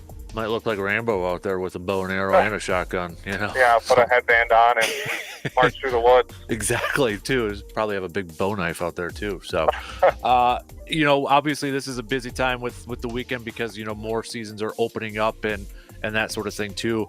Any safety tips? Because, you got duck hunting, you got geese hunting, but now bow hunting is going to be opening up here, too. Any kind of tips or advice that you'd want to give anybody that's getting ready to head out to the outdoors this weekend? Yeah, the big thing would be, check your licenses. I can't remember what I was doing earlier this week, but I ran into it again. Oh, I was checking a duck hunter and he didn't have a federal stamp. It's just something as simple as, a lot of us now know how to use the app and go on Go Wild. So go on there before you go deer hunting, before you go gun deer hunting, before you go waterfowling when that opens up in a few weeks. Make sure you have all the appropriate licenses versus when you get checked and you're like, oh, I thought I had a Fed stamp, I don't, or I thought I had my archery license or my doe tags, but I never went back and selected them. So today and tomorrow are the perfect days if you're going to bow hunt. Get into that Go Wild system and double check that you have everything you need. As well as, your typical, just beach things. The waterfall, the early season's kind of closing, but, there's going to be plenty of guys with guns in the woods now with archery equipment. Trappers are going to come out here soon and stuff, so just be aware and be ready. And bear is still going on too, right? Bears, yep, that's still going on. So you'll still run into some bear hunters here and there. So a lot more human bodies in the woods. And then, Yeah, like you said, it's fall, it's starting. It's crazy how that Labor Day weekend, usually it's just ATVs and boats or whatever, but now we got teal hunters and goose hunters and bear hunters, just a little bit of everything. Fall's definitely here. Mm-hmm.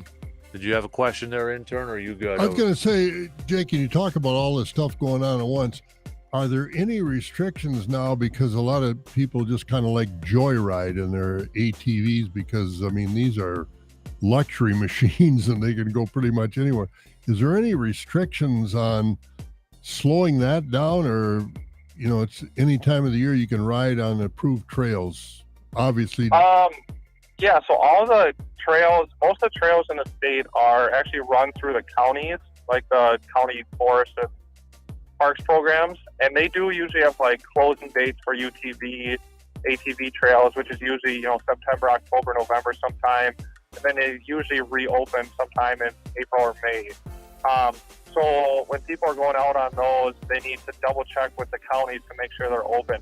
UTV, ATV routes, like your typical road routes, those are all still open year-round. All right, there you go. Good Okay. info. All right, Jake. Hey, appreciate the time as always, buddy. I know we're going to get busy with more questions now that the season is here. So we appreciate you taking the time and helping answer all these questions for everybody. Yeah, no, thanks for having me on. It's always fun, guys. Absolutely. And you be safe out there, buddy. And best of luck if you're able to get out in the woods anytime soon. Thanks. Yeah, I'm excited for the duck opener. I'm going to definitely get that up this year. Awesome. Awesome stuff. All right, Jake, you have a good one. We'll catch up soon. Okay, bud? Yep, you guys too. Have a good one. See ya. You got it. There you go. There's Jake Boakes, Conservation Warden, our good friend, every Thursday, answering your questions. Again, if you ever have a question that pops up, you can just text it to us whenever. We'll save it, and we'll ask Jake the next time we catch up with him over there. So, yeah, and good luck. Hunt safely. Mm-hmm. Yep, definitely. All right, let's take our final break here, and then we'll wrap things up on this Thursday morning. Already getting ready to close out the day. We'll be back in just a couple minutes.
All right, let's wrap things up here. About 15 minutes to the top of the hour here. Have you, we were talking earlier about over in Altoona. Have you been over there since they've changed the parking over here in the district, The River Prairie. the River Prairie? I was there last week. No, they changed the parking, so you don't have to back I in know, yeah, anymore. So yeah. looking forward to that. I haven't been over there, but that was You one weren't a of the- fan of that? one of the worst decisions ever made by man to have that back-in parking. And then they said, hey, this doesn't work. Everybody hates it. We're changing it. And supposedly they've got it done. I haven't been over there, but I'm going to go over there. Mm-hmm. Just Yeah. to, Just to do it. well, yeah, Just to because it do it. was very confusing and very difficult, and it Mhm. was not consumer friendly. Mm-hmm. So they fixed that. Good for them that they admitted a mistake and fixed it. Yep. So, well, hey, you can ask Joe when Yeah, he I comes know. in That's here what I a little said. bit Joe there in too. his So, coffee shop will Cabin be Coffee over there, Cabin so. Coffee will be what his reaction to it has been. Are you going to the Badger game? Going to the Badger game, and then I'm going to the Brewers game that night. Getting So the bobblehead, the William you bet. Contreras We'll bobblehead. have one in the studio next week, hopefully, if I don't. All right. Well, don't break it or lose it. or anything like that, Exactly. You know, they're kind of pain in the neck to drag around for the whole game. Then you got when you go in, you get a bobblehead. Now, what am I going to do with this? You know, when I'm going to the game, but maybe I'll find a bag and carry it around or something. But no, I'm Yeah. going to the Badger game, 11 o'clock. I think they start on Saturday, and then Yep. from there heading to Milwaukee and going to the Brewers game, and big day of ball games. Hoping for a dominating win after last week for the Badgers against Georgia Southern here. Pretty poor excuse, wasn't it? That game out in Washington was. I don't not want good. The Washington- officials did not. Yeah, I know that was a mean, talking point too. Oh, I So. mean, it was. Reminded me of the Arizona State game a few years ago out there, Mhm. where Oh yeah. Yep. Ponybrook down the ball, and Yep. I mean, it's frustrating when officials play a part in it. Like the Brewers when they called Damas out on that strike that was no more a strike a couple 3-4 days ago, whenever it was. But hopefully the officials won't play a part in it. But the Badgers have got to get more dominant in their mindset. I mean, they've still got, I don't know whether it's a leftover from last year or what it is, but the quarterback they've got isn't dynamic. He's not, I was hoping he's going to be better than he is. He's not. He doesn't see the field real well. He doesn't move his feet real well. They've got to find a better quarterback. Mm-hmm. So you let us know what it's like down there. Oh, I Give will. us a reporter You on the bet. ground You bet. type of thing. Yeah. Well, there'll be an enthusiastic fan base. There always is at Camp Randall, and I just hope the team can pick up on that. Braylon Allen and Maluzzi are healthy. I like to see. They played Jordan Aker, the third running back, and Braylon Allen is a great player. But when he was a freshman, he ran. He's 17 years old, and he's running with reckless abandon. He's more careful now, and I don't know what that mindset is. Still a great running back, but he just seems to be a little different than he was when he was a freshman or early last year, before the team kind of went into a sleepwalking phase last year. And against Washington State, Washington State was fired up last year. Washington State was fired up this year. Wisconsin wasn't fired up either year playing against those guys. So, that's got to change. Emotion is a part of college sports, and you've got to be emotional as well as under control and everything else. But I'm just hoping that they play a little better. Mm-hmm.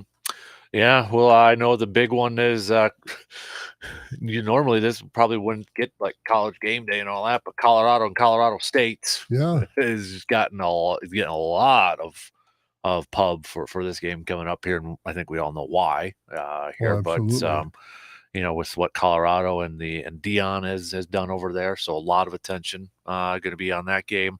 But there's a couple of good games coming up here too that I know we were talking a little bit about it with RJ, outside of those ones. I know Penn State and Illinois are going to be going up against each other. Now that game, is that at Penn State or at Illinois? I think it looks like it's at Illinois. I'm just double checking to make sure I read that. I think Penn State is deceptively good and I think they'll get. Well, they're ranked 7th. How I think- deceptively are they? Well, I mean, Michigan, Ohio State's getting all the talk Mm-hmm. in the Big Ten for the most part, but I think they're going to rout Illinois.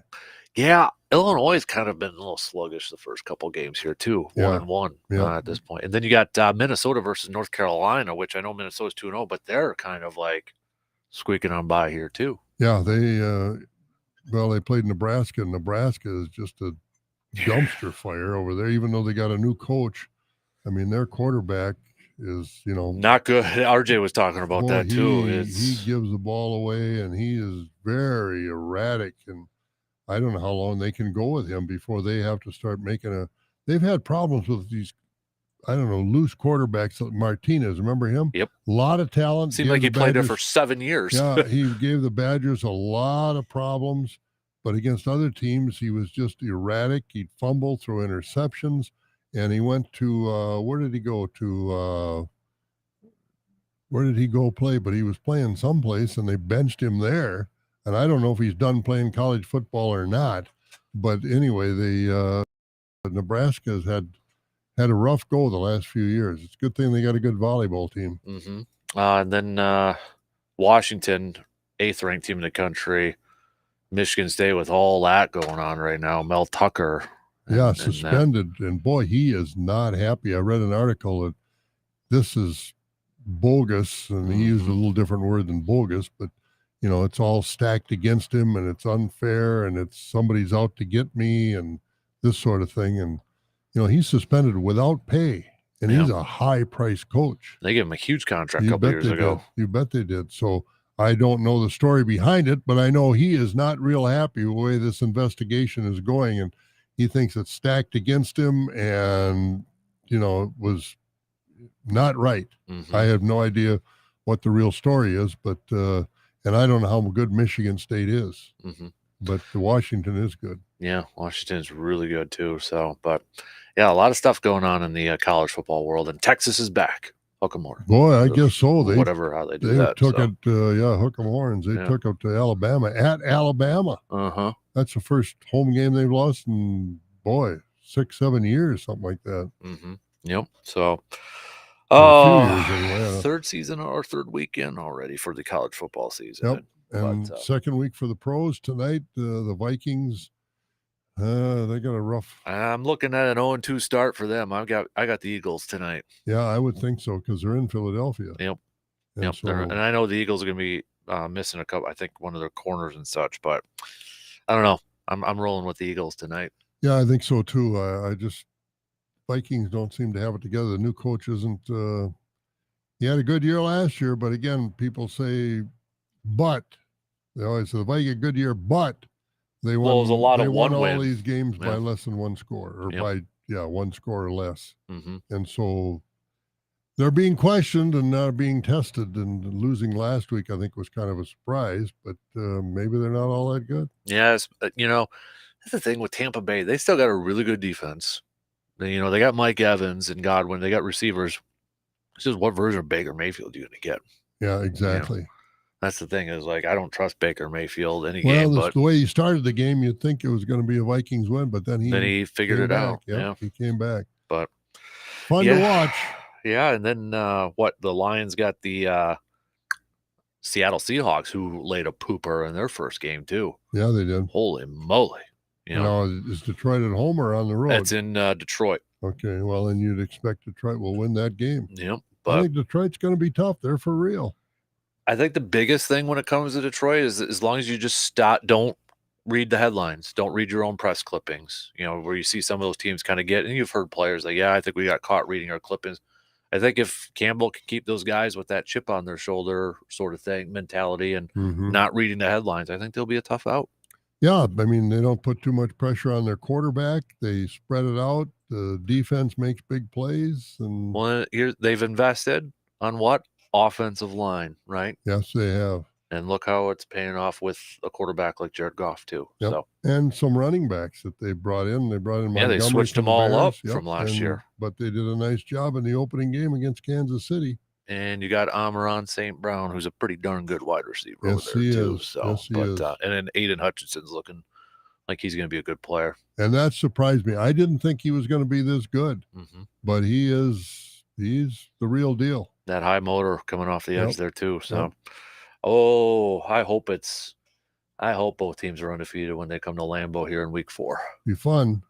That'll be actually a decent Thursday night game. How about that? Yeah, I just hope it doesn't turn into the Bears and the Packers with some of these stupid penalties on Sunday. Got to keep your cool. You just have to keep your cool. Hey, Quay Walker did. Yeah. What the status of his health? He's in the concussion protocol. He got hit hard on that touchdown. That's where I was like, when the guys were like, you could tell he was out of it, but his teammates were just so pumped and like pushing him around. I didn't see it. I was listening to it on the radio. Who hit him? Was it a lineman from the Bears? Like right in the corner, just plowed into him, and you could see his head and neck kind of go the wrong way. He got hit hard. Yeah, that's what they said. Yeah. But, and then I was just, because I'm sitting there watching, like, guys, he doesn't look, but they're just so picking him up and yelling at screaming and all that, and he got a concussion. It's like, I don't hope he comes out of it soon. Yeah. But was it a cheap hit or was it was just he was going to the corner and lineman tried to get him out, and it was just a big lineman, so it was a hard hit. It was a hard hit there, but hopefully he's okay. What's the spread? Let me look that up for you. I haven't seen that because I know they're at home against Atlanta, or they're at Atlanta, but I haven't seen the spread on who's favored and by how much. I can't imagine there's going to be much difference as far as what it is, 3 points or less. The line on Caesars is Green Bay by 1. Okay, I knew it'd be close. Mm-hmm.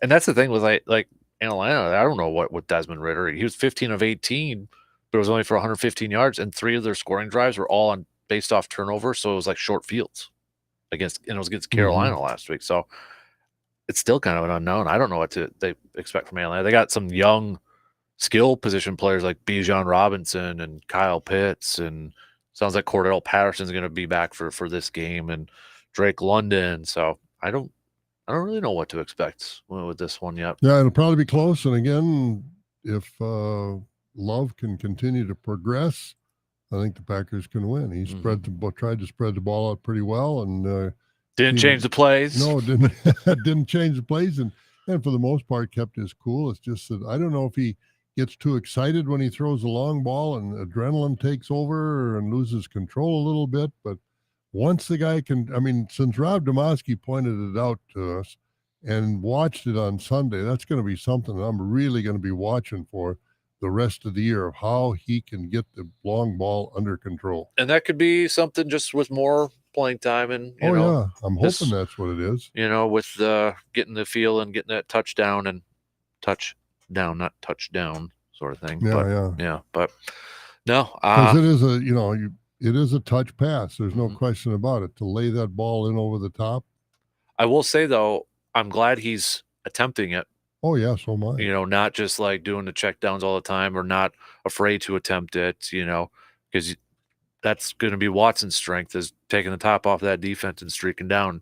You still got to do it. So I am glad that he's still attempting to do that. But I hope he can get on the field. I hope Watson can get on the field this week. These hamstrings, and you look at around the league, there are guys, he's out hamstring, he's out pulled hamstring or stretched hamstring or something like that. But I think it's like you said last week, they're not focusing on the right things as far as their stretching is concerned, and making that hamstring a big priority. Well, that, or maybe it's just first week. Guys are really starting to unload. Going full bore and kind of catching up on them a little bit there too. So yeah, that could be it. The off-season workouts weren't as strenuous as maybe. Well, it's the whole preseason debate again, huh? Oh, should they play preseason and get warmed up, get those hammies going, man? But some coaches have said, the Philadelphia coaches said that he thinks he made a mistake and that didn't play Jalen Hurts and those guys. Didn't play him at all. He said, I think that we're going to have to play him for at least one game, a little bit, to get on the field, and it's different than practice. Mm-hmm. And I think we're going to see some of that in the future. Aaron Rodgers played a little bit in the preseason. The last game he did, yeah. Yeah, and I think we're going to see more of that going forward. Maybe. Everybody's got a different philosophy on that for sure. So, all right, intern, that's going to do it. So All you right, we'll bring you back a bobblehead. and bring back some W's too. Yeah, okay? really, that's more important, I guess, than the bobbleheads. Yeah, bring back the wins for both Badgers and Brewers We'll do what we can. for this weekend. Be nice if next week that magic number was down to single digits. Boy, it really would be. Would think it would be, but I don't know. Who knows at this point? Cubs got a tough schedule. I haven't looked at their schedule. They got the going forward. Diamondbacks coming up here. Well, they're still in the run. They're still trying to get in the playoffs too. The one that it's a little bit unknown. The series they play before the Brewers, they're on the road, but it's against the Braves. So you don't know what the Braves mindset's going to be with that series. Yeah, they're going to start their starting rotation for 3 innings, or what they're going to do. Right. They're going to sit Acuna and some of the other guys. Yeah, that's the only question mark because there. that's their first priority, is getting themselves ready for the playoffs. Yep. All right. Rest of you have a good Thursday. We'll be back at it again tomorrow morning, just past 6 a.m. We'll chat with you then.